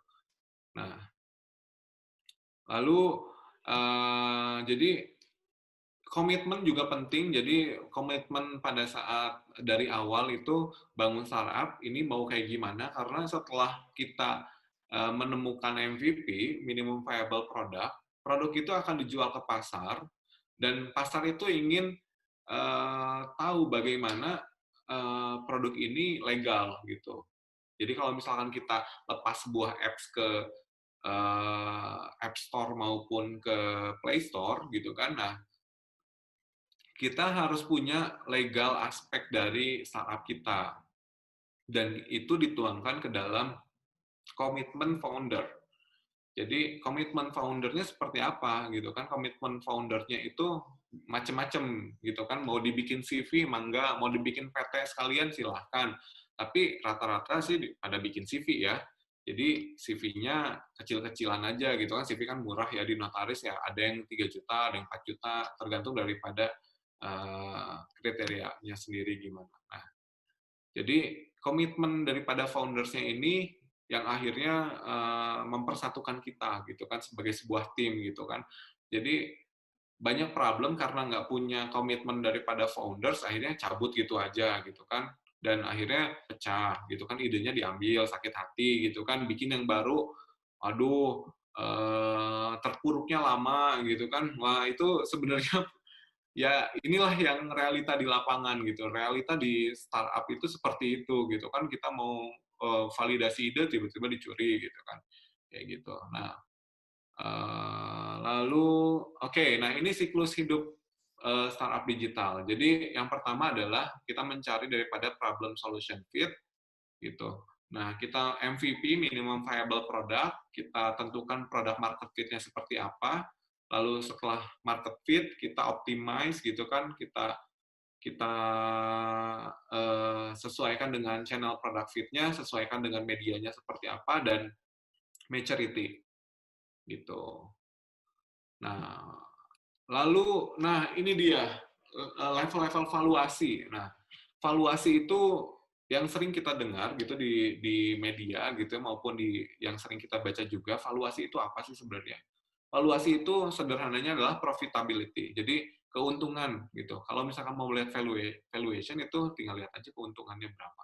Gitu kan, kalau hitung-hitungannya ada lagi gitu kan, cuman kita sederhanakan aja karena ini kan umum ya, gitu kan, umum. Jadi ya kita sederhanakan aja valuasi itu adalah profit yang kita dapat. Nah, kasta yang paling rendah, jadi kalau misalkan jahat banget sih sebenarnya kalau misalkan kita kita mengklasifikasikan berdasarkan kasta di startup, tapi inilah kenyataannya di startup itu kita bilang kasta terendahnya adalah cockroach. Jadi cockroach itu yang kecoa gitu kan, yang level awal atau level paling rendah di startup yang baru merintis usahanya. Yang kedua adalah Pony, katanya. Itu Pony adalah startup yang memiliki nilai valuasi mencapai 10 juta US dollar, gitu kan. Nah, kalau Centaurs itu adalah startup dengan valuasinya 100 juta US dollars. Unicorn, nah ini yang kemarin dibahas dari rame banget ya waktu Pilpres dibahas unicorn apalah dekakorn dan saling klaim gitu kan, ini saya sudah dekakorn, saya sudah unicorn gitu kan, yang unicorn itu gitu kan kayak gitu. Nah, jadi apa itu unicorn? Unicorn itu nilai valuasinya lebih dari 1 miliar US dollar gitu kan. Dan decacorn lebih dari 10 miliar US dollars. Jadi unicorn ini yang ada di Indonesia yang terakhir saya lihat itu adalah Bukalapak, Tokopedia, dan Traveloka. Decacorn ini ada 2 gitu kan, Gojek dan Grab gitu. Nah, lalu yang terakhir Hectocorn. Hectocorn ini startup memiliki valuasi sebesar 100 miliar US dollar. Tapi kebayang ya, startup itu adalah perusahaan rintisan. Perusahaan rintisan itu merintis suatu bisnis dalam jangka waktu cepat. Itu nilai valuasinya besar. Kalau misalkan nilai valuasinya besar dan jangka waktunya udah lama, ini nggak bisa kita klasifikasikan lagi seperti dengan nama startup gitu. Karena startup itu sendiri adalah perusahaan rintisan yang pasti masih baru gitu ya, tapi valuasinya bisa sampai 1 miliar, bisa disebut unicorn. Jadi kalau misalkan sekarang Microsoft maupun Google dan sebagainya itu kita sebut hectocorn, itu udah bukan startup lagi, itu udah perusahaan besar gitu. Jadi sekarang yang perusahaan startup yang kita bisa klasifikasikan ya tadi di Indonesia startupnya ada Gojek untuk Dekakorn, dan unicorn itu Bukalapak, Traveloka, dan Tokopedia. Karena foundersnya dari Indonesia ya. Oke, nah ini yang saya bilang, jadi tahap pendanaan startup, di mana ceruk yang paling pertama ini adalah ceruk ya, kita harus berdarah-darah dulu di bawah sini, gitu kan. Jadi kita melakukan gestation, inception, prototyping, gitu kan, kita kerjanya di coworking, gitu. Nah lalu baru launching, jadi launching dan akhirnya growth. Nah, di sini ini tahap pendanaan startup-nya. Jadi pertama itu founders atau bootstrapping. Jadi bootstrapping ini kita mendanai diri sendiri gitu kan, uangnya ya udahlah kita punya tabungan, kita jual apa, dan akhirnya kita bangun sebuah startup gitu ya, dan kita ternyata kita butuh pendanaan lagi nih untuk melakukan riset teknologi, inovasi dan sebagainya gitu kan. Kita untuk memvalidasi suatu produk kita butuh dana lagi. Biasanya kita minta sama orang tua ya, gitu kan, angel investor. Nah, disebutnya angel investor gitu kan. Jadi, "Ma, Pa, lagi bikin startup nih," gitu kan, bla bla bla bla, gitu kan. Nah, mintalah akhirnya sama angel investor. Angel investor ini biasanya dia dengan cuma-cuma gitu kan memberikan gitu kan tanpa ada kembalian. Ya ada sih sebenarnya profitan. Ya bagi hasilnya bagaimana nanti dibicarakan. Selanjutnya setelah masuk ke angel investor, kita masuk ke, jadi di tahap ini biasanya para startup itu fokus sama bagaimana mengembangkan suatu produk atau ide yang market fit tadi. Kita masuk ke inkubator. Nah, di inkubator ini sendiri kita biasanya difasilitasi oleh bagaimana mentorship gitu kan, terus pengembangan daripada produk itu sendiri gitu kan di Bandung sendiri, karena kita base-nya di Bandung gitu ya. Di Bandung sendiri banyak sekali inkubator gitu, salah satunya ada di Startup Hub, ada di LPK juga, ada di mana lagi? Blok 71 gitu kan. Terus eh, AI incubators gitu banyak, banyak di Bandung, banyak sekali inkubator gitu. Nah, inkubator ini tugasnya adalah menginkubasi daripada startup-startup yang siap untuk di-launching gitu. Jadi nanti di saat mereka sudah melakukan prototype atau membuat perwarupa daripada produknya gitu ya, mereka mereka akan mengembangkan sampai dengan market fit dan akhirnya mereka launching dan akhirnya akselerasi gitu. Nah, di sini kan ada akselerasi ya. Nah, dan dan di tahap ceruk tadi kita sebut pre-seed atau sebelum pendanaan. Nah, jadi kita sering dengar namanya seed capital gitu kan, seed venture capital gitu kan, atau pendanaan series A, B, C gitu. Nah, yang menarik adalah yang kita bahas adalah startup-nya ada di sini nih. Startup-nya ada di mana pre-seed gitu kan. Kalau udah seed ya mereka sudah bisa launching, growth gitu ya, bagaimana memonetize, bagaimana menjual, bagaimana menghitung traction dan sebagainya, dan akhirnya mereka mendapatkan seed capital tadi dan akhirnya mereka mengajukan untuk pendanaan series A, B, C. Nah, Gojek dan Grab dan Tokopedia dan sebagainya itu kemarin ada berita, kalau saya ngikutin beberapa berita misalkan dapat pendanaan series A, series B, series C. Dan akhirnya setelah mereka melakukan pendanaan series A, B, C tadi sudah melewati fase pertumbuhan ini, mereka akan melakukan ekspansi gitu kan, ekspansi bisnisnya dengan cara IPO atau initial public offering atau kita jual saham kita di bursa efek gitu. Jadi bursa efek Indonesia gitu kan. Nah, oke. Nah, ini beberapa buku untuk membangun sebuah startup digital yang menarik buat dibaca. Jadi ini saya sangat referensikan sekali, itu The Lean Startup dengan Zero to One. Jadi ini dari Peter Thiel sama dari apa sih? Saya lupa ini Eric Ries. Nah, ya. The Lean Startup ini menarik. Jadi bagaimana kita Lean Startup dan kita bagaimana juga Zero to One gitu. Jadi silakan dibaca aja atau cari PDF-nya, mangga, itu terserah daripada teman-teman caranya gimana, yang penting dapat source untuk menumbuhkan suatu ekosistem startup. Nah, ini cerita tentang bagaimana best practice daripada Angry Birds. Jadi dulu waktu zaman-zamannya Android gitu ya, zaman-zamannya Android muncul, itu ada namanya gamesnya Angry Birds tahun 2000 berapa ya? 2010 mungkin, 2009 ya, 8, 9, 10 gitu ya, ada permainan Angry Birds gitu, burungnya tuh ditembak-tembakin gitu. Awalnya dari 3 orang tahun 2003, tahun 2000 selanjutnya dia bikin 51 permainan gitu, dan 2009 juga akhirnya when almost broke, katanya tuh udah mau pecah nih gitu kan, terus akhirnya turun lagi gitu kan, ya jatuh gitu, dan akhirnya harus bangkit lagi, dan akhirnya menggambarlah sebuah Angry Birds katanya tuh. Jadi dia bikin, bahkan dia mensketsakan 10 ide per hari gitu. Terus kita yang punya angan-angan atau mimpi bikin startup gitu udah ngapain aja gitu kan. Jadi cuma oh iya keren ya bikin ini, udah aja keren doang ya. Orang lain juga bisa. Tapi kalau misalkan kita misalkan keren, kita membuat sebuah aplikasi apa misalkan ya, gitu, dan akhirnya kita kembangkan. Nah, itu akan terus divalidasi lagi. Nah, terus Instagram nih sebenarnya.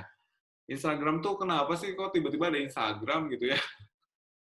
Gitu. Nah, terus ternyata sekarang itu adalah menjadi the first photo app gitu, foto apps. Jadi pertamanya dia pengen membuat sebuah prototype namanya Burn apalah gitu kan, namanya dulunya bukan Instagram gitu kan. Terus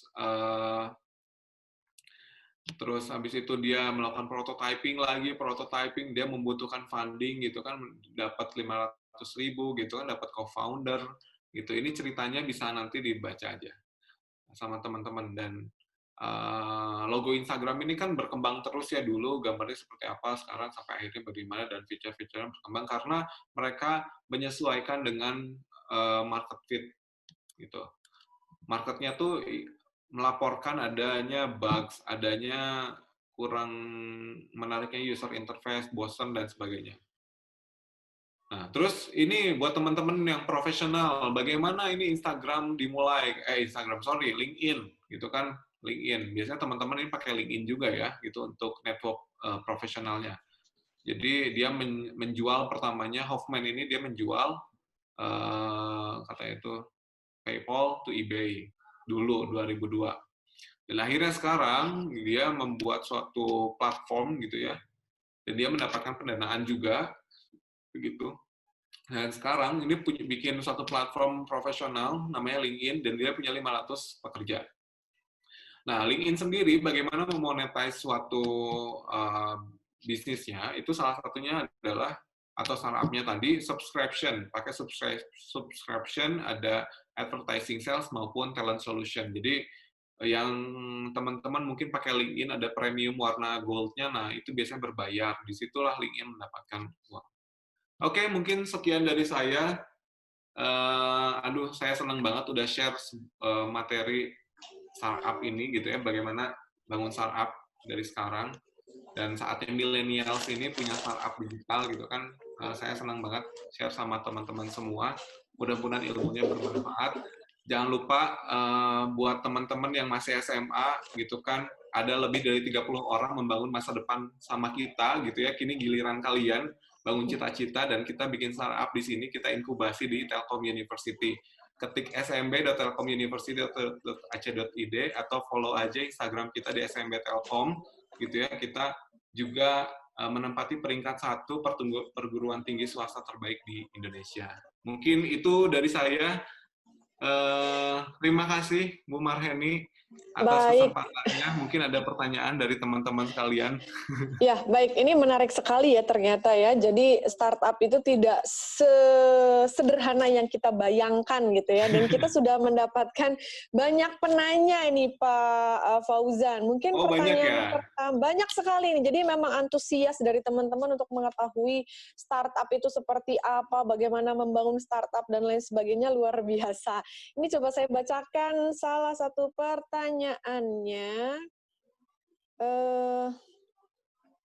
Oke, pertanyaan pertama datang dari Iren Teresa.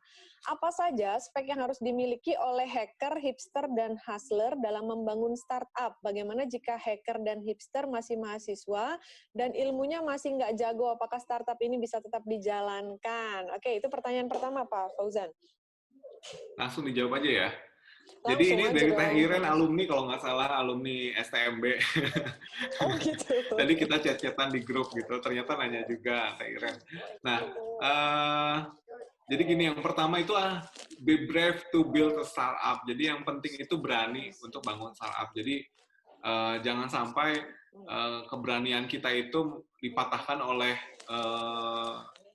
resiko-resiko yang kita hadapi gitu kan. Jadi sekarang atau kriteria apa aja hacker itu yang pasti harus bisa coding, pemrograman, dan tergantung keahliannya apa gitu kan. Keahliannya dia di programming apa misalkan, atau di coding dan sebagainya, karena nggak bisa semua dikuasai ya biasanya kayak gitu. Nah, yang kedua, untuk hipster ini kita perlu yang jago desain gitu ya. Adobe ini harus dikuasai lah at least gitu kan, kayak gitu. Terus bagaimana ini nih yang penting, bagaimana design thinking gitu ya.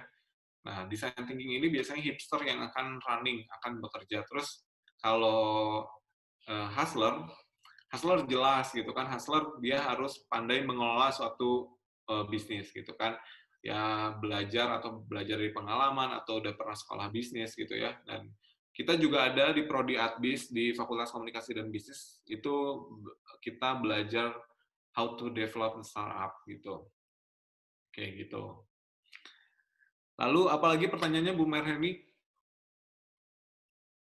Tadi Bu Iren udah jawab semua? Halo, di-mute Bu Marheni. Sorry. Sorry, iya. Ini pertanyaannya akan sangat banyak, jadi mungkin nanti saya akan tanyakan saja berdasarkan urutan, kemudian nanti Ya, untuk siapa yang beruntung, nanti Pak Fauzan boleh pilih by name aja kali ya. boleh. Oke, pertanyaan selanjutnya adalah dari Dinda Aulia Rahman. Pertanyaannya adalah Ya, bagaimana membangun chemistry di ketiganya? Apakah ada resep khusus dalam membuat team building chemistry. startup? Oke. Chemistry. Mungkin Bu Marheni bisa bantu bagaimana how to develop a chemistry. Eh, Oke, Oke, Eh, gimana gimana? Pak Fauzan? Kalau gini, kalau saya boleh cerita sedikit ya. Jadi sebenarnya saya juga kebetulan punya startup nih, Pak. Oh, keren. Punya startup yang kebetulan memang adalah tadi kalau kita bicara hacker, hipster dan apa satunya hustler itu Hustler. kebetulan dari teman-teman dosen. Jadi kita tuh Kak, idenya dulu gitu. Kemudian Kak, akhirnya kita turunkan ke mahasiswa gitu ya. Kebetulan namanya itu adalah Riung UMKM. Jadi startup itu ingin ingin menyatukan berbagai macam pihak dalam sebuah platform gitulah intinya. Nah, kalau tadi balik lagi ke gimana cara menimbulkan chemistry, memang kalau nyari partner itu kan biasanya kita ambil dari lingkungan terdekat dulu ya. Siapa sih yang Ya, biasanya cocok, siapa yang sudah mengenal kita gitu ya. Nah, kebetulan memang di awal-awal kita bangunnya adalah dari kebetulan salah satunya gitu ya, desainernya itu adalah kakak ipar sendiri gitu kan ya.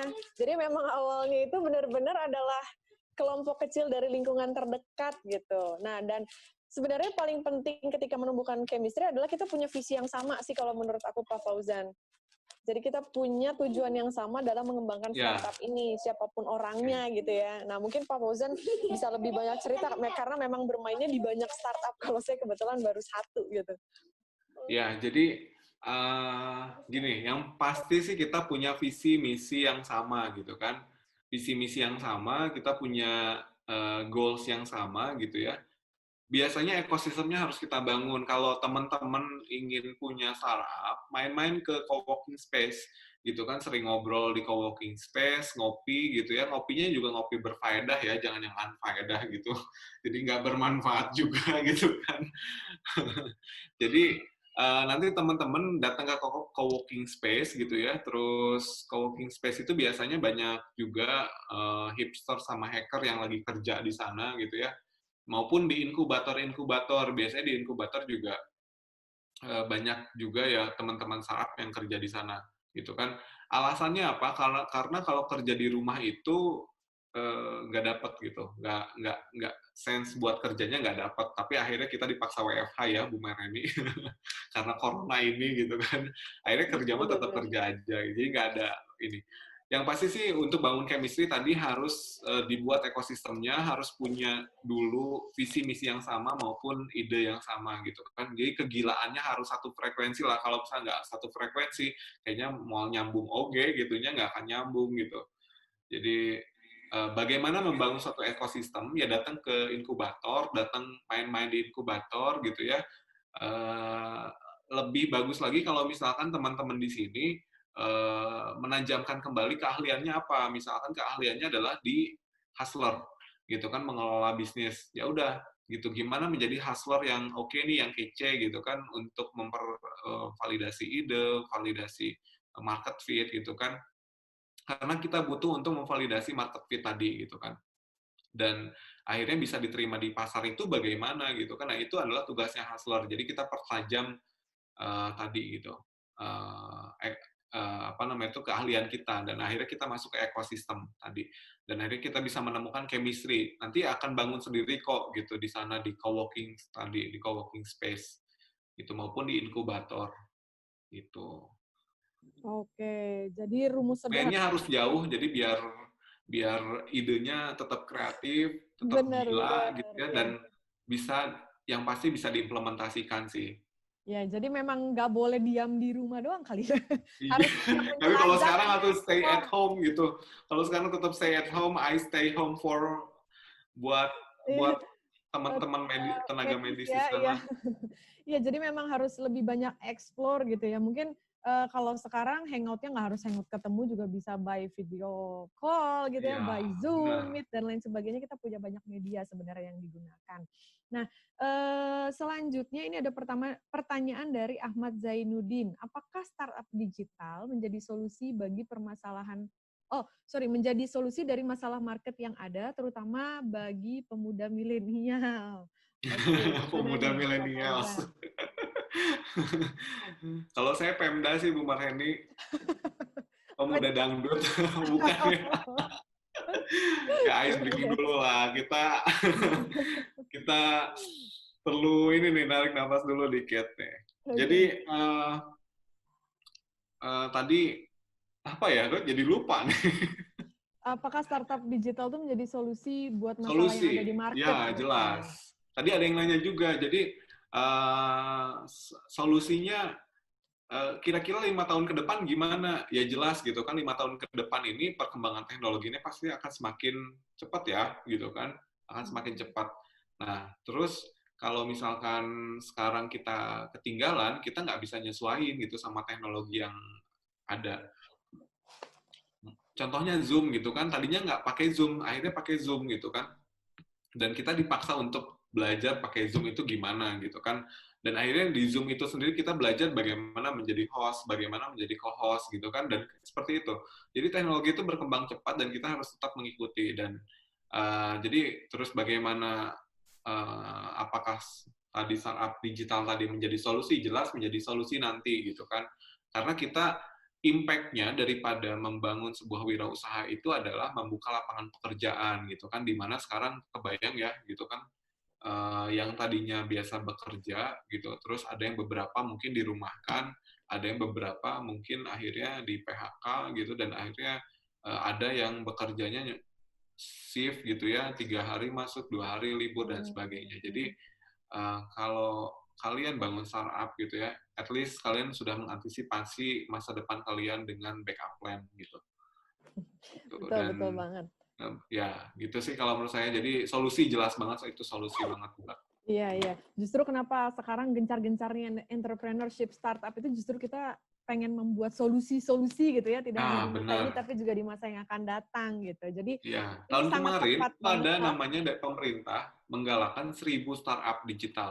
Oke. Jadi 1.000 startup digital, saya salah satunya peserta di Jakarta waktu itu. Hmm? Jadi 1.000 startup digital ini adalah program daripada pemerintah untuk menciptakan startup digital ekosistem yang ada di Indonesia.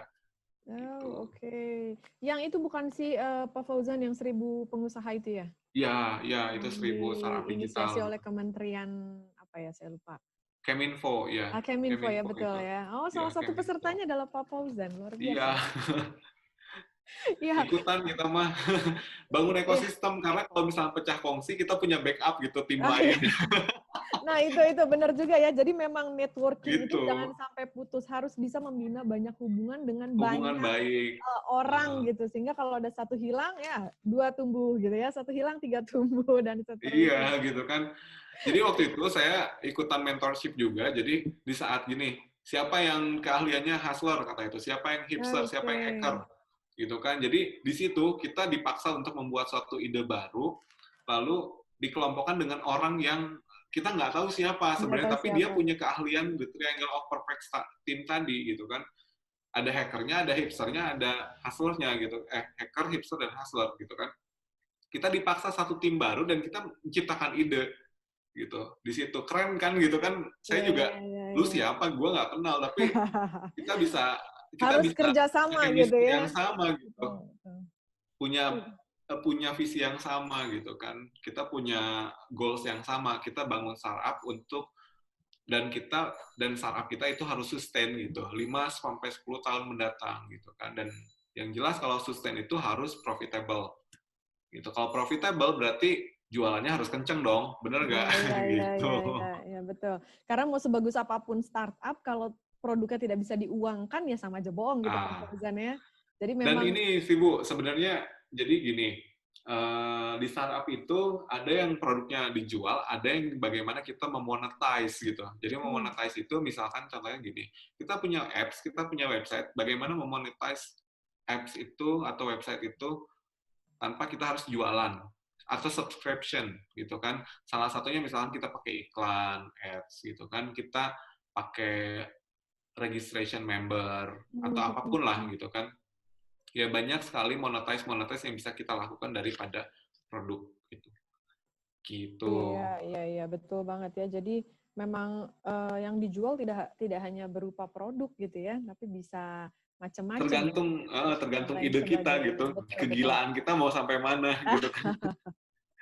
Oke, Mainnya sejauh apa gitu. betul, betul sekali. Oke, ini lanjut lagi ke pertanyaan, karena Hmm, saya bingung ya, banyak sekali pertanyaan gitu ya, jadi memang beneran nggak banyak nih. beneran banyak ini Pak Fauzan. Mungkin bisa sampai jam 4 sore, Pak Fauzan siap ya? Oh. Oke, pertanyaan selanjutnya datang dari Andi Jundi. Menurut Kang Fauzan nih, startup apa yang masih akan masih akan bertahan atau akan booming 5 tahun ke depan? Waduh, ini jadi suruh jadi cenayang nih ya. Kira-kira berdasarkan track record-nya dalam Saya harus jadi membantu cenayang dulu startup. gitu ya. 10 tahun mendatang kira-kira jadi apa gitu.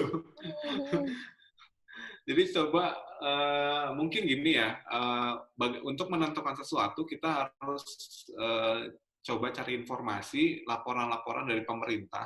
Biasanya pemerintah itu kerja sama MIKTI, gitu ya, masyarakat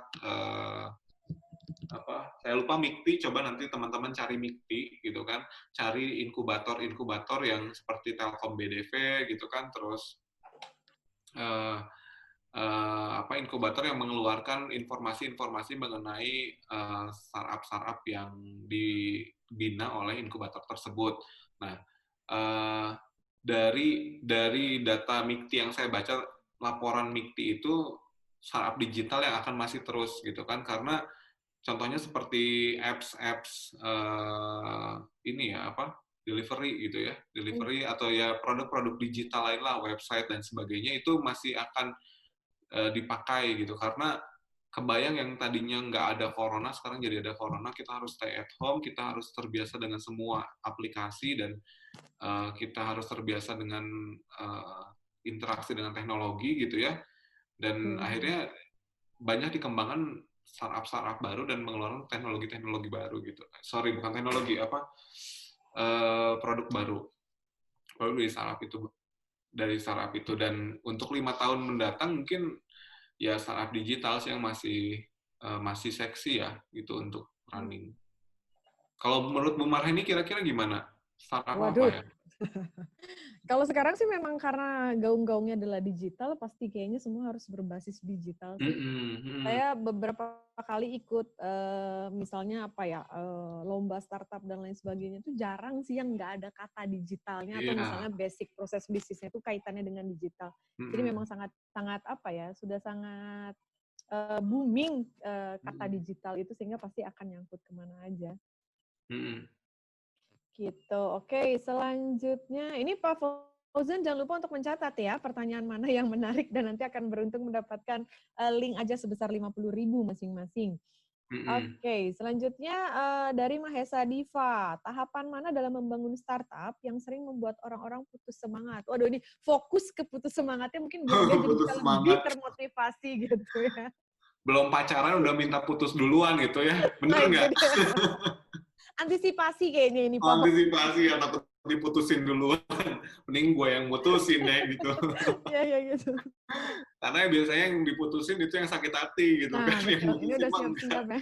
Nah, itu berlaku juga di startup. Jadi kiasan-kiasan seperti itu gitu kan, itu nggak cuma di pacaran gitu kan, Oh gitu ya, tapi justru di juga di startup juga startup. sama. Tadi Kak Iren juga bilang kalau misalkan bikin startup itu sama kayak cari jodoh ya, ya iyalah jelas gitu kan. Kita harus cari chemistry-nya yang sesuai gitu kan. Nah, tadi apa itu jadi Tahapan mana yang membuat putusin startup dulu. itu putus semangat? Sedih banget saya. Putus semangat, aduh, di fase mana gitu.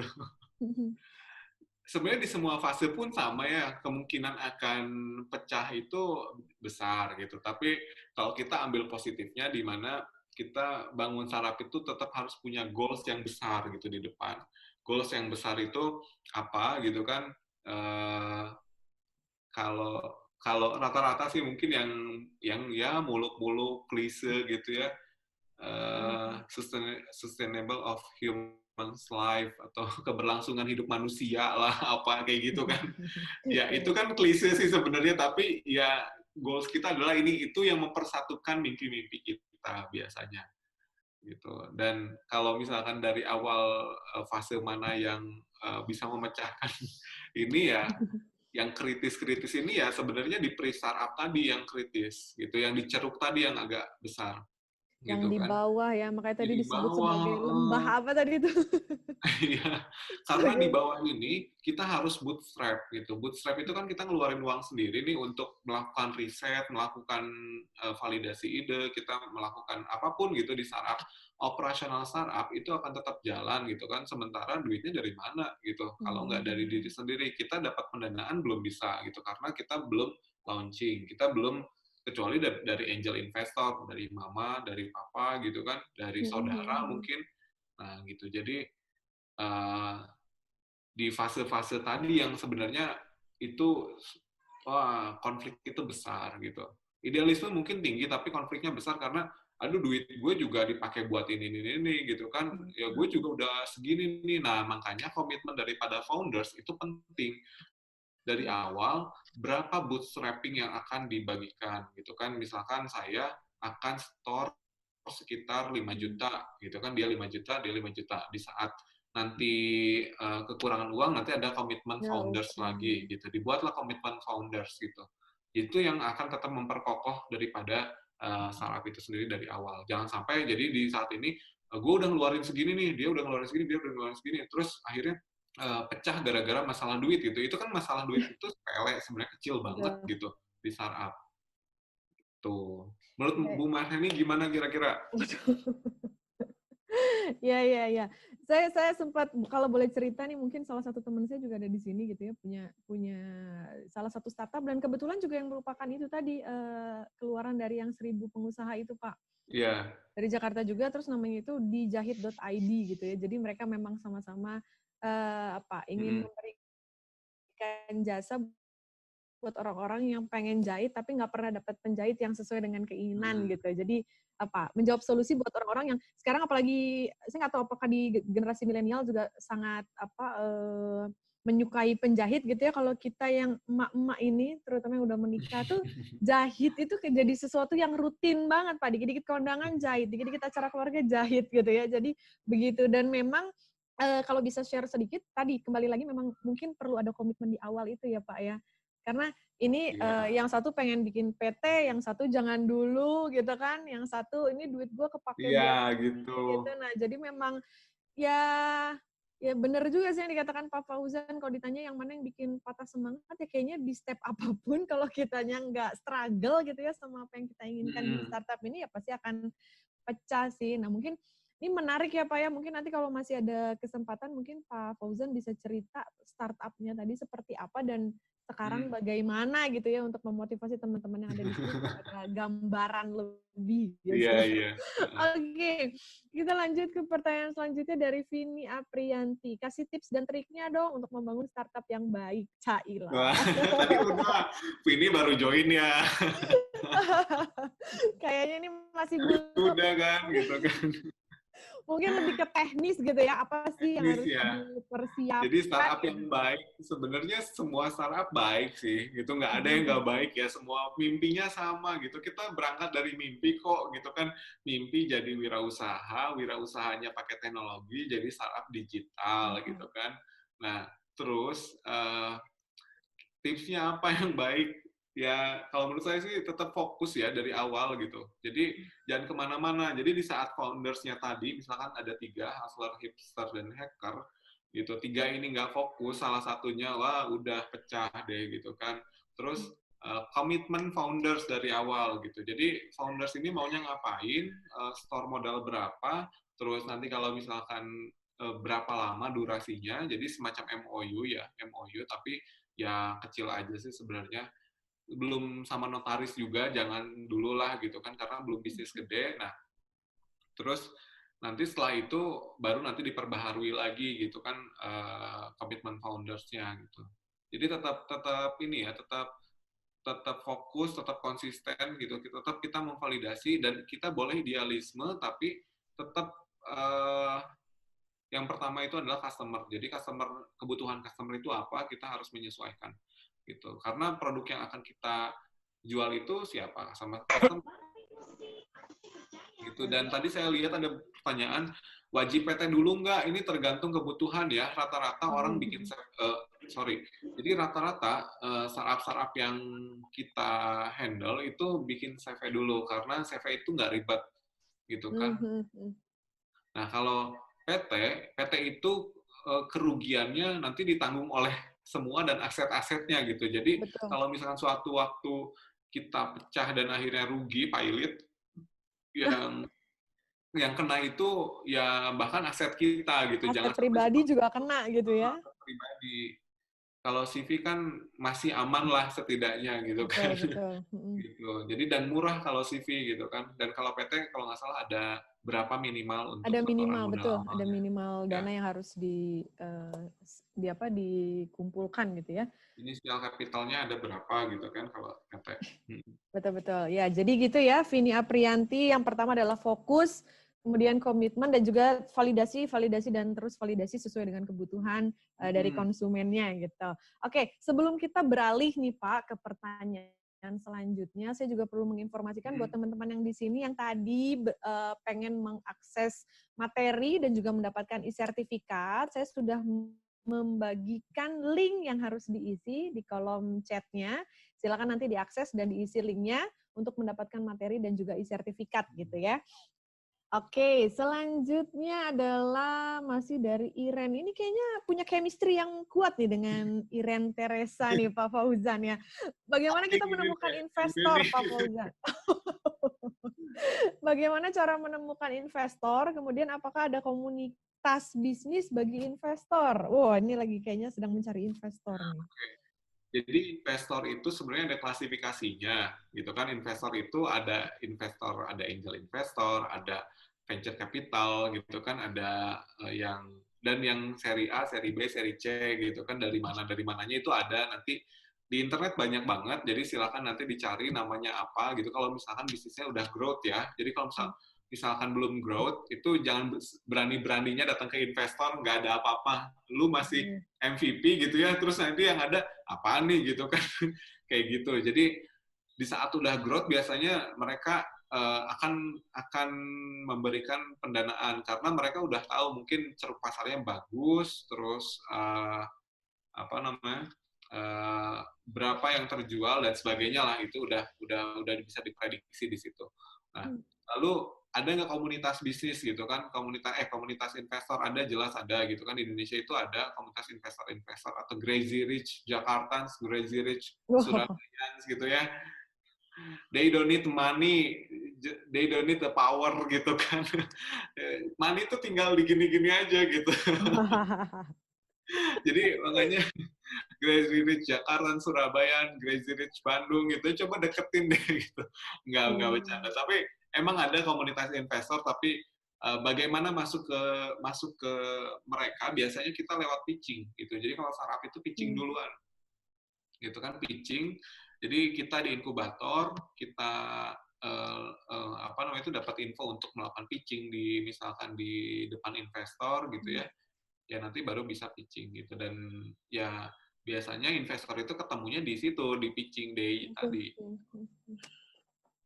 Ya, jadi gitu ya, buat yang ingin mencari investor memang butuh effort gitu. Dan sebenarnya nyari investor juga nggak harus jauh-jauh kali Pak Fauzan ya. Sebenarnya kita kan kalau di dunia bisnis juga sebenarnya banyak rekan-rekan kita yang punya duit tapi bingung diapain misalnya gitu Ya, kan. ini aja Juga nih. bisa dirangkul gitu untuk jadi investor. Tapi Gini. sekali lagi mungkin yang saya perlu garis bawahi adalah ketika ingin mencari investor, bisnis kita juga harus punya sesuatu dulu ya, nggak bisa ujuk-ujuk kita minta investasi tapi sebenarnya bisnisnya belum menunjukkan growth kalau tadi kata Pak Fauzan. Ya.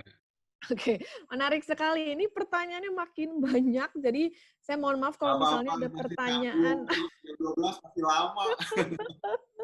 Ya, saya Jam mohon maaf nih 12. kalau ada pertanyaan yang kelewat gitu. Nah, ini lebih kritis nih pertanyaannya Pak Fauzan. Saya mau nanya nih Pak Fauzan, banyaknya kemunculan startup populer dengan cepat. Apakah mereka memiliki fondasi yang kuat untuk bertahan?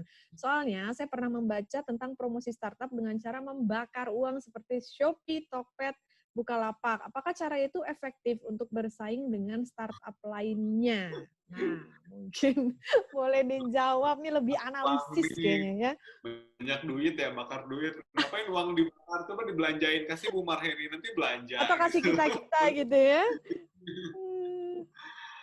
eh apa sih sebenarnya definisi bakar duit gitu ya? Buat apa sebenarnya? Nah, bakar duit itu sendiri sebenarnya buat rich customer sih, tujuan sederhananya gitu, rich customer. Jadi buat apa bakar uang ya buat dapat customer gitu kan. Nah, terus kalau udah dapat customer apa? Nah, inilah tugasnya para hustler, dia memaintain daripada retention customer. Jadi customer itu harus retensi dan akhirnya mereka bisa balik lagi sama produk kita, balik lagi, beli lagi. Ya kalau misalkan saya nggak bisa sebut ya, karena produk Shopee itu produk luar, gitu kan, sebenarnya startup luar, gitu kan. Grab startup luar, gitu kan, dan yang Indonesia itu Bukalapak, Tokopedia, gitu kan. Nah, dengan nggak salah sih sebenarnya, gitu kan, kita menggunakan apps itu yaitu preferensi masing-masing konsumen gitu, dan akhirnya kenapa mereka bakar uang, karena bukan uangnya tapi mereka sudah menganggarkan gitu kan di apa namanya itu ya di budget untuk bakar uang, di budget marketingnya untuk bakar uang, untuk get the customer, dan akhirnya mereka retention gitu kan. Ya sekarang coba di masa corona ini free ongkir jarang banget ya, kita harus malah beli voucher kalau di Shopee ya, kalau setahu saya. Iya. Terus di Tokopedia juga akhirnya free ongkirnya 3 hari gitu ya, 3 hari gitu kan. Dan free, kalau misalkan kotanya nggak free ongkir, nanti ada lagi additional cost. Jadi sebenarnya eh, bakar uang itu sendiri ya tergantung daripada stage of startup. Dia ada di posisi mana. Kalau misalnya posisinya udah growth, ngapain gue bakar duit gitu kan. Growth itu adalah ya posisi tadi udah dijelasin ya gitu kan. Nah, dan sekarang kalau misalkan apa posisi posisi masih di bawah tadi, kita bakar uang gitu ya, uangnya udah pakai uang sendiri, kita bakar uang ya operasional dari mana gitu kan, mau bayar gaji. Jadi teman-teman yang ada di startup itu kan mereka harus tetap tetap running bisnisnya gitu kan, dan tetap harus dibiayain para hacker, hipster maupun hustlernya gitu, harus tetap digaji lah. Kalau saya gini, jadi kita tetap mematok gaji kita berapa di startup. Kita pengen 3 juta, ya udah 3 juta gitu. Jadi setelah itu bagaimana kita mendapatkan 9 juta dalam 1 bulan untuk menutup cost. Dan kita mendapatkan profit gitu kan, dan sebagainya lah gitu. Jadi kalau misalnya kita bicara hitung-hitungan finansial cycle tadi, ya bakar uang itu ada stage-nya sendiri gitu, di mana gitu kan, bukan fase introduction gitu. Di fase pengenalan ini harusnya kita belajar bagaimana mengolah keuangan, bagaimana mendapatkan profit dan sebagainya, dan akhirnya mendapatkan pendanaan. Nah, setelah mendapatkan pendanaan, terserah mau uangnya mau dibakar atau enggak gitu. Iya, iya, iya. Mau Menarik. dibakar gini-gini gitu kan. Tapi nggak ada yang masuk gitu ya. Itu literally bakar uang itu Pak, berarti. Tuh. Bakar uangnya bakar uang tapi nggak dapat apa-apa gitu. Oke, jadi menentukan untuk bakar uang atau enggak juga harus lihat stage-nya dulu ya, stage Ya, startup ya, kita sudah berada di level mana. Kalau tadi teman-teman menyaksikan materi yang disampaikan Pak Fauzan, tadi kan ada kurva ya Pak ya? Ada kurva mulai dari bawah hingga nanti launching, naik, dan lain sebagainya di masa akselerasi gitu. Jadi itu mungkin bisa lebih dipelajari dulu untuk menentukan apakah akan bakar uang atau tidak. Kemudian selanjutnya adalah bagaimana cara konsisten terhadap proses membangun startup digital, sedangkan di suatu tim nggak selamanya pemikiran mereka sejalan lurus dengan keinginan yang dicapai Oh, nantinya. oke. Oke, Teknis nih. Gimana ini silakan Pak. oh, Iya, teknis sekali. bagaimana? Waduh, ini silakan. Kayaknya Pak Fauzan yang lebih ahli nih kayaknya.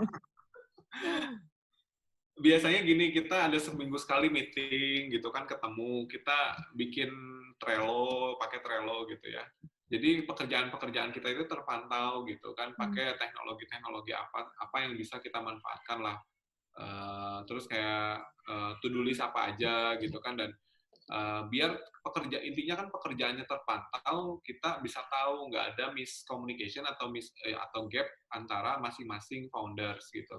Dan di founders tadi kan, kalau saya tipsnya sih, jadi setiap minggu kita meeting hari apa, jam berapa gitu kan, ketemu gitu, kita bahas problemnya apa gitu kan. Jadi jangan sampai kita melenceng terlalu jauh gitu dari goals atau mimpi kita untuk bangun startup. Jadi kalau misalnya goals-nya A gitu ya, ya kita jangan terlalu jauh lah, tetap on the track gitu kan. Walaupun kenyataan di lapangan akhirnya mimpinya A, tapi karena nggak ini ya, jadi problemnya adalah pertama bertentangan dengan hukum gitu ya. Kayak misalkan eh, ada beberapa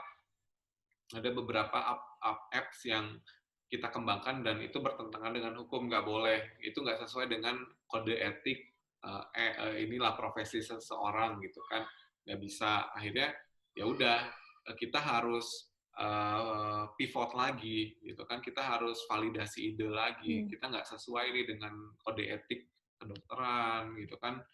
Terus kode etik psikologi misalkan dan sebagainya, kode etik apoteker gitu kan, kayak gitu. Jadi kita harus lihat juga aspek-aspek yang supporting daripada startup itu sendiri, dan akhirnya di saat ide gila kita kembangkan, jangan sampai membentur daripada hal-hal tadi gitu ya. Dan um, kalau misalkan nanti apa namanya tuh, untuk mengurangi konflik-konflik dalam suatu tim, ya salah satunya adalah tadi pola komunikasinya diperbaiki gitu ya. Misalkan seminggu sekali atau ya seminggu sekali kita ketemu, tapi biasanya kalau dalam fase awal kita sering banget ketemu karena kita bagaimana memvalidasi terus gitu kan, kayaknya ini keren deh, pakai ini keren deh, kayaknya kayak gini gini gini gini, terus aja seperti itu gitu kan, sampai akhirnya bosan sendiri, terus akhirnya baru seminggu sekali ketemu, ya enggak sih, 2 hari sekali, 3 hari sekali gitu kan, akhirnya seminggu sekali, sebulan sekali, wah ngilang aja udah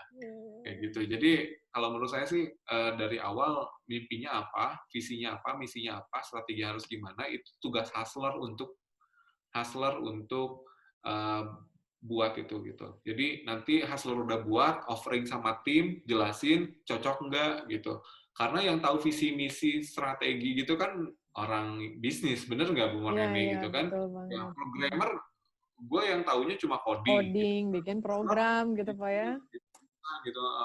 Terus disuruh bikin visi misi ya, dia nggak ada ini ya.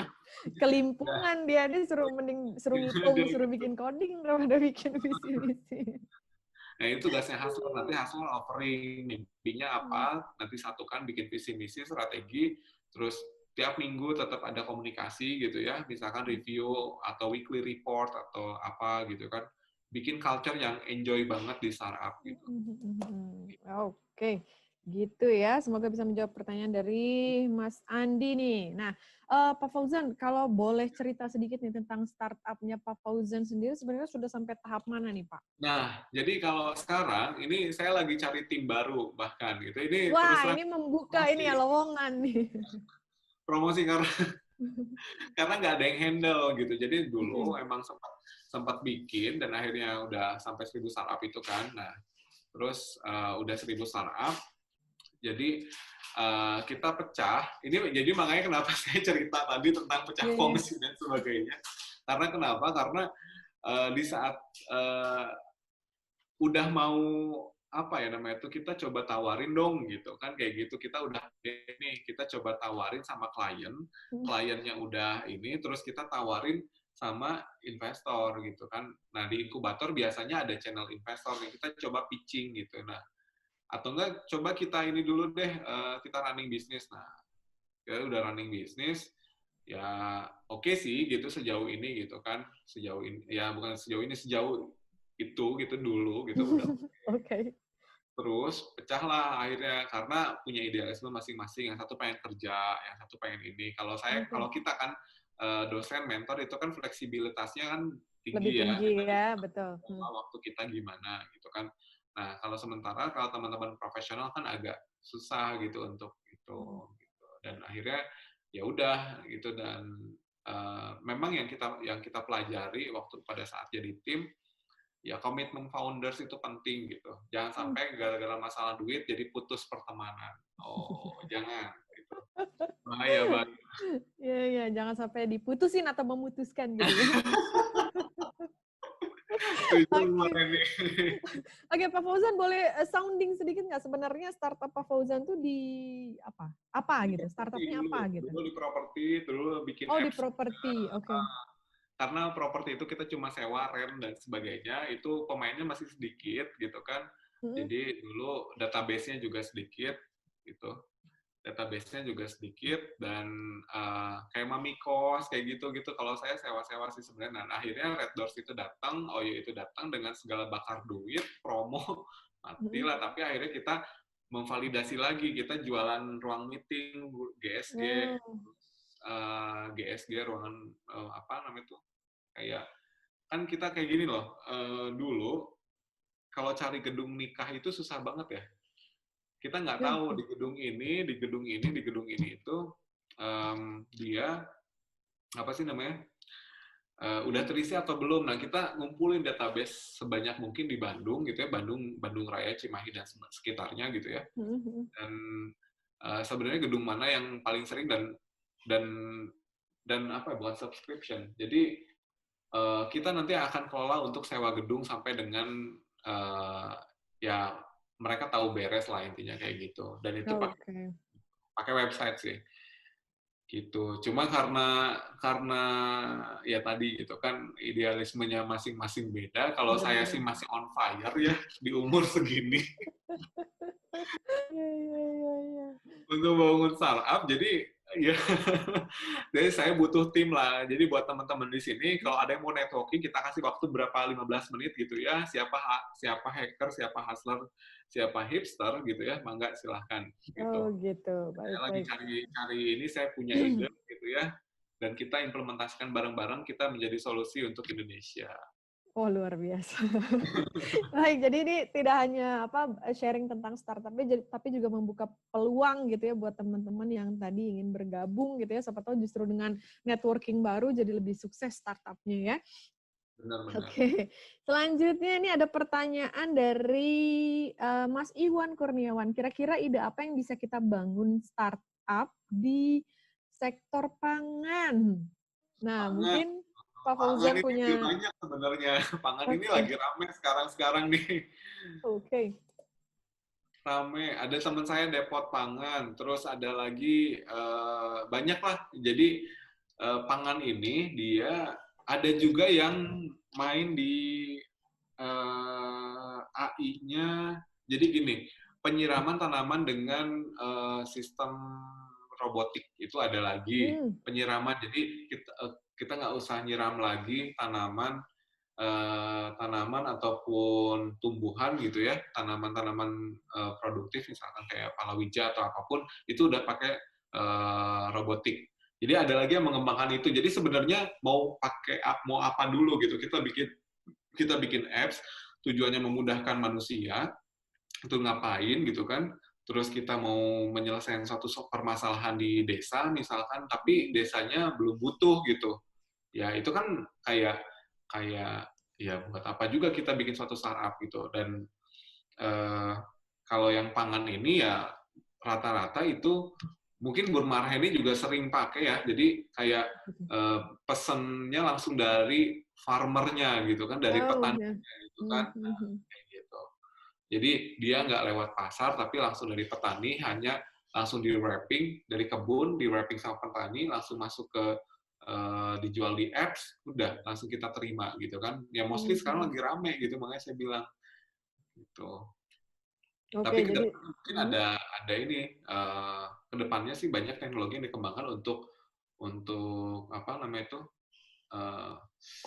bukan hidroponik, apa ya, bercocok tanam di kota. Jadi karena kan fenomenanya kalau kita lihat Hong Kong, China, Singapura, terus Malaysia itu bercocok tanam itu nggak bisa karena bangunannya vertikal, bukan horizontal. Kalau di Indonesia kan masih horizontal ya, jarang yang vertikal. Orang bercocok tanam tuh tinggal di kebun depan rumah gitu, di belakang rumah masih bisa gitu. Tapi kalau misalkan sudah seperti di, ya mungkin Jakarta akan ke sana ya. Jadi bagaimana memaintain daripada apa tanaman-tanaman di bangunan vertikal. Ya apartemen gitu kan, itu kan harus di-maintain sih. Mau bercocok tanam tapi di apartemen gimana caranya, bingung kan gitu, pakai pot gitu, pakai ini gitu kan, ya itu nanti trennya ke depan mungkin seperti itu. Iya, baik. Itu mungkin jawabannya ya, Mas Iwan gitu. Selanjutnya ini sebenarnya masih banyak pertanyaan. Ini kayaknya apa topik tentang bisnis, startup itu kayaknya most wanted banget nih Pak Fauzan. Jadi kayaknya biasanya kalau kaitannya dengan itu tuh teman-teman berbondong-bondong gitu ya, karena memang lagi emang dari dulu yang namanya bisnis startup itu seksi terus gitu, nggak pernah nggak seksi kayaknya. Oke, kita mungkin batasi saja pertanyaannya 2 atau 3 pertanyaan lagi gitu ya. Karena nanti mungkin jadi akan ada sesi untuk tadi menentukan hustler, hipster dan hacker. Bangga kalau misalkan nanti teman-teman mau di sini. Gitu. Atau mungkin nanti kita bisa fasilitasi juga dengan mungkin nanti kita boleh share nomornya Pak Fauzan ke teman-teman yang ada di sini. Ya, jangan lupa follow Instagram saya @fauzanaziz disatukan, dan Umar Heni Instagramnya. Ya, Instagram saya di @marheni_Dani_Suara. Luar biasa ya, Pak Fauzan ini marketing banget orangnya ya. Cocok, jadi memang cocok di administrasi bisnis gitu ya. Nah ini buat teman-teman juga yang yang jadi masih bingung menentukan. Silakan langsung follow aja. Bener nggak? Betul. Jangan nomor handphone, WA udah kebanyakan grup sama mahasiswa nih gitu kan. Oke, boleh. Tadi sekali lagi kita ulang ya. Betul banget. Jadi buat teman-teman yang pengen mungkin pertanyaannya nggak sempat saya bacakan di sini atau mungkin masih penasaran dengan hal-hal yang berbau startup dan mungkin bisa konsultasi juga, bisa langsung saja di @Instagramnya Pak Fauzan di @fauzanaziz disambungkan. Jadi namanya saja disambungkan gitu ya. Umar Heni silakan ketik aja. Ini luar biasa sekali. Saya senang nih kalau kolaborasinya sama orang yang marketing banget gitu. Jadi cocok nih. Oke, kita mungkin ke 3 pertanyaan terakhir ya, sebelum nanti kita akan umumkan door prize, dan juga buat teman-teman, kita mungkin nanti akan ada foto bareng gitu. Selanjutnya nih, bagaimana dari Mas Abdul Kholik, bagaimana agar menghasilkan profit? Karena profit itu sangat penting untuk mempertahankan bisnis dalam jangka panjang atau tidak. Nah, oke, boleh langsung dijawab nih Pak Fauzan. Bagaimana mendapatkan profit? Jualan. Bener nggak? Jualan. Karena kuncinya jualan gitu kan. Kalau nggak dijual, nggak dapat profit gitu. Iya. Betul. Oke, betul. Jadi memang mau startup digital, mau nggak digital, mau UMKM, mau bisnis, mau jualan apapun, memang yang ujung-ujungnya adalah jualan ya, karena memang ujung-ujungnya jualan, betul. Atau UUD gitu Pak ya, ujung-ujungnya duit. Jadi kalau mau dapat duit harus jualan. Gitu. Iya benar banget. Mungkin nanti pertanyaannya bisa dibuat lebih spesifik gitu ya. Oke, ini pertanyaan terakhir yang nomor 2 adalah, Kak, kalau misalnya kita udah dapat ide nih yang pas untuk bangun startup, tapi sayangnya ada yang mengambil ide kita dan ternyata startupnya lebih sukses, itu gimana? Apakah kita harus konsisten dengan ide kita atau cari ide baru? Kita harus meratapi nasib atau move on nih dengan kekasih yang direbut orang gitu ya?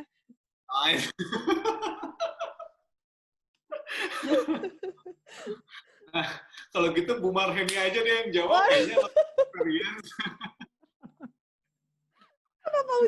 Pak Fauzan ini kayaknya yang lebih ahli dalam kisah percintaan startup gitu. Sampai lupa gue ini pertanyaannya apa ya. Kita tetap atau move on dengan ide lain nih? mau move on ide lain, lo kan udah tahu jawabannya move on dengan ide lain. Forget it and move on. Jadi sama ya, ternyata sama ya, kisi-kisi dalam kehidupan percintaan atau startup itu sama. Jadi kalau ide udah diambil, move on, cari ide baru gitu ya. Atau enggak kita bikin kompetitor yang lebih inovatif gitu kan. Bukalapak, Tokopedia sama-sama jualan kok gitu. Sama Shopee sama-sama jualan gitu kan. Tapi kenapa? Jadi gini, yakinlah setiap startup itu punya pasarnya masing-masing. Gitu. Karena kita harus tanamkan itu dari awal. Kalau dari awalnya udah pesimistik gitu, aduh kayaknya susah buat kerja tim gitu kan. Nah, dari awal kita harus tanamkan dalam diri kayak dalam diri. Jadi udah komitmen dari awal. Kalau misalnya komitmen nih kan gara-gara cinta nih kacau. Komitmen dari awal, komitmen founders bahwa itu jadi lupa gara-gara komitmen bahwa apa nih? Ya komitmen bahwa masing-masing founders ini punya mimpi yang sama gitu kan. Dan apa namanya itu jangan cheating lah gitu kan. Tiba-tiba selingkuh aja sama tim lain gitu kan, itu kan nggak etis gitu kan. Tetap kita jaga etika lah di startup juga gitu kan. Tetap kita juga buat misalkan kalau udah kayak gitu kita bikin idenya tetap idealismenya pengen itu, ya udah akhirnya kita bikin yang lebih inovatif. Iya, jadi tadi bisa dua ya, berarti Pak Fauzannya kita bisa tetap dengan ide yang sama tapi berarti memberikan inovasi yang lebih baik gitu. Atau ya enggak kita buat ini nih, jadi gini, biasanya di startup itu kan banyak ide brilian, ide gila gitu ya. Nah, ide gila ini dikumpulin gitu, di tracking apa aja. Jadi di saat ide ini nggak make sense gitu ya, nggak make sense gitu, nggak sesuai dengan norma etika dan sebagainya gitu. Nah, akhirnya kita punya backup plan lagi, backup ide. Kita punya ini nggak bisa lagi, backup ide lagi terus. Itu kan sebenarnya validasi ide ya, salah satu cara validasi ide gitu. Oke. Ya bisa kayak gitu juga, atau tadi kembali lagi kalau kita bicara startup memang harus sering generating idea kali ya Pak Fauzan ya. Jadi harus banyak melis nih sebenarnya ide apa dan nggak cuma dipikirkan tapi dicatat, direkam gitu. Karena sebenarnya nanti kita bisa trace kembali ide-ide mana yang sebenarnya lebih lebih bisa dijalankan gitu ya untuk situasi yang ada. Oke. Menarik sekali. Selanjutnya, jadi nih kalau yang ahli di percintaan harusnya ahli juga di perstartupan gitu Pak ya. Karena ternyata karena punya karakter yang sama gitu. Menarik sekali ini startup. Oke, izin bertanya dari Jauhar Rafika. Bagaimana cara membangun personal branding yang baik dan tepat terhadap startup yang kita buat? Karena banyak juga yang gagal dalam membuat personal branding yang justru akhirnya merugikan bisnis kita. Oke. Tujuannya personal branding buat apa sebenarnya? Yang harus kita branding adalah startup kita dan produk market fit kita. Gitu. Jadi kalau misalnya personal branding ya lebih baik karena kita kerja tim dan bertiga gitu ya. Kalau personal branding kan diri kita sendiri, benar nggak? Gitu. Kalau ya lebih baik startup branding gitu kan. Jadi startupnya kita branding gitu kan, dan kita poles secantik mungkin gitu kan, seganteng mungkin startup kita, dan produknya itu market fit banget itu dengan minimum viable product gitu. Oke, iya. Jadi mungkin bisa disebut juga sebagai shop, mungkin lebih tepat shop branding, atau tadi disebut Pak Fauzan startup branding ya. Jadi sebenarnya bagaimana nge-brand bisnis kita, bukan orang di dalamnya gitu ya. Di dalamnya gitu kan. Buat apa gitu kan, kita mah udah ganteng gitu, udah cantik gitu. Terus iya, gitu. Yang penting ada salah satu biasanya yang akan apa ya namanya tuh? Dia akan melakukan pitching dengan investor. Dia harus bisa melakukan komunikasi publik dengan baik gitu. Komunikasi massa dengan baik. Oke. Dan kembali lagi biasanya orangnya itu yang mana itu Pak Fauzan? Hacker, hipster, atau justru hustler? Nah, biasanya sih mungkin ya, ini saya juga belum baca banyak sih siapa sebenarnya orang yang ini, tapi hacker dan hustler ini yang sebenarnya yang lebih banyak mungkin akan berperan gitu ya dalam gitu. membangun startupnya. Oke. Karena mungkin kalau startup ini mungkin hacker ini dia memahami secara detail teknis coding, aplikasinya bagaimana, dan hustler ini yang paham mengenai bagaimana pengelolaan bisnis. Jadi di antara dua ini yang akan nanti pitching dengan investor gitu. Hustler, Oke. hipster ya bisa dibilang ya mungkin jarang ya. Oke, itu tadi sepertinya pertanyaan terakhir gitu ya, Hmm. sebelum kita ke agenda yang lain. Jadi saya mohon maaf sekali lagi untuk teman-teman yang pertanyaannya belum sempat dibacakan. Nanti sekali lagi bisa langsung saja follow ke Instagram @fauzanaziz dan saya di @marheni_daniswara untuk komunikasi lebih lanjut. Nah, sebelum kita berfoto, izinkan saya merangkum materi hari ini gitu ya. Jadi ternyata dalam membangun startup itu kuncinya ya di person-nya gitu. Ternyata ada 3 orang yang perlu ada dalam sebuah startup untuk menjadi sebuah startup yang ideal, yaitu hacker yang biasanya terdiri dari orang yang programming gitu, yang mengcoding, yang membuat program, kemudian ada hipster, desainernya, kemudian ada hustler, marketingnya. Nah kebetulan Pak Fauzan ini adalah salah satu contoh hustlernya gitu ya. Jadi orang yang menjual, yang melakukan manajemen, membuat visi misi dan lain sebagainya.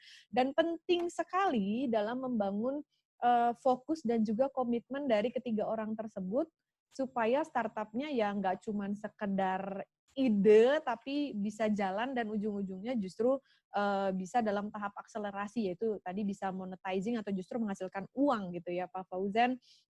Oke, materinya menarik sekali.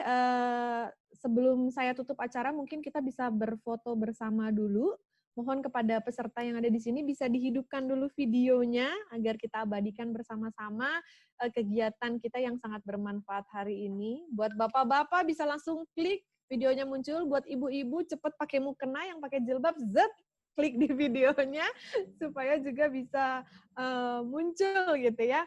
Kita akan ambil video, ada 5 layar, jadi kebayang ya banyak sekali yang Thank you guys sudah join. antusias, betul sekali. Ya guys jangan lupa follow Instagramnya @fauzanaziz dan untuk mendapatkan Dan materi dan juga Marheni underscore Dani Suara ya. dan untuk mendapatkan materi dan juga e-sertifikatnya, tadi bisa langsung klik link yang sudah saya share di kolom chat. Oke, boleh berpose dulu Bapak Ibu sekalian dari layar pertama ya. 1, 2, 3. Oke, saya pindah dulu sebentar. Yang di layar 2 jangan kemana-mana. Mungkin yang di layar 1 juga jangan kemana-mana karena siapa tahu mukanya sebenarnya ada di layar 2 gitu ya. Oke, lanjut ke page kedua. Boleh diaktifkan dulu videonya. Ini masih banyak yang belum bermunculan. Teman-teman sekalian boleh diaktifkan videonya. Saya akan foto untuk mengabadikan kegiatan kita hari ini. 1, 2, ya muncul lagi. Oke, boleh muncul dulu. 1, 2, 3. Kemudian layar ketiga. Ada 3 layar kebetulan ya. Layar ketiga, boleh dimunculkan dulu videonya, teman-teman. Pak Fauzan, jangan lupa diumumkan 4 orang yang berhasil, ya. Ya. Ya, sambil saya sibuk moto, mungkin Bapak boleh di-list tadi siapa saja yang beruntung mendapatkan link aja sebesar 50.000 masing-masing untuk 4 orang. Yang keempat, ini nggak apa-apa lah ya, saya foto aja profil picture-nya gitu, kayaknya lebih cinta profil picture-nya daripada aslinya. Yang terakhir, yang kelima, ada teman saya juga. Hai, Kartika Yulifa, ini salah satu teman saya juga yang punya startup gitu ya. Jadi luar biasa peserta kita Halo hari Ibu ini. Marheni. Halo juga Bu Uli ya. Halo Pak Fauzan. Halo, Murka. Oke, tadi sudah saya foto bersama, terima kasih. Mungkin diumumkan dulu Pak 4 pemenang dari yang paling beruntung bertanya tadi. Oke, tadi ini ya. Siapa ya? Dari saya 2, dari Bu Marheni 2 ya. Ya boleh, mangga Bapak. Boleh. Jadi yang pertama Mbak Iren Teresa tadi ya. Oke, Mbak Iren, selamat. Sebelum diumumkan lagi, mungkin boleh nanti di kolom chat, teman-teman yang namanya tadi terpilih beruntung, kasih nomor handphone gitu ya, gampang, jadi admin bisa langsung kontak. Nanti langsung chat privately ya, di boleh. Jangan dulu leave daripada grup room-nya. Ya. Jadi nanti tinggal chat Oke, aja di. pokoknya jangan lupa meninggalkan nomor handphone gitu ya. Lupa, pokoknya link ajanya buat kita gitu. Oke, yang kedua siapa nih Pak Fauzan? Kedua tadi yang chemistry itu siapa ya? Chemistry Masih tadi ingat nggak? Dinda bukannya tadi namanya ya? Alhamdulillah. Dinda ya, Dinda kalau nggak salah Aulia. ya, Dinda ya. Ya, Nah, betul Ya, kan Dinda. Oke, saya Dinda Mbak. nanti boleh chat privately ke Pak Fauzan Aziz gitu ya. Oke. ya di sini ya. Siap. Dinda Yang Aulia pasti Rahman. pastikan link aja-nya Ya. sudah diinstal dan sudah diaktifkan ya. Ah, betul sekali. Kalau dari saya mungkin ada dua. Nama yang pertama adalah Mas Andi. Mas Andi mana? Halo Mas Andi. Mas Andi, Pak Andi. Andi Jundi. Ya, betul. Pak Andi, halo Bapak. Nanti boleh share nomor handphonenya ya Pak Andi. Yang kedua adalah, saya bapak-bapak semua ini. Yang kedua adalah Pak Irwan Kak. Irwan Kak, tadi siapa namanya? Irwan. Pak Irwan, halo Pak Irwan, masih bergabung? Pak Andi, nanti saya punten minta nomor handphonenya, dan Pak Irwan. Pak Irwan masih di sini? Ini kalau nggak ada gugur atau gimana nih Pak Fauzan? Irwan hadir. Oh, Pak Irwan hadir. Boleh Pak Irwan, nanti mangga saya di chat saja nomor handphonenya, begitu juga Pak Andi ya. Jadi siap. Sekali lagi saya ucapkan selamat buat Iren, Dinda, Pak Andi, dan juga Pak Irwan yang beruntung mendapatkan link aja sebesar 50.000. Oke, mungkin itu juga sekaligus menutup acara kita hari ini ya Pak Fauzan ya. Sekali lagi terima kasih Pak Fauzan sudah mau sharing ilmu yang sangat-sangat bermanfaat dan menarik sekali gitu ya. Pesertanya juga saya lihat masih tetap ratusan gitu ya. Terima kasih juga buat para peserta yang hadir hari ini. Sekali lagi jangan lupa linknya diisi untuk mengakses materi dan juga e-sertifikat. Sekali lagi kami ucapkan terima kasih. Saya selaku moderator di sini, Marheni Eka Saputri, juga mengucapkan mohon maaf jika ada kesalahan kata dan perbuatan. Oke, begitu saja. Terima kasih. Assalamualaikum warahmatullahi wabarakatuh.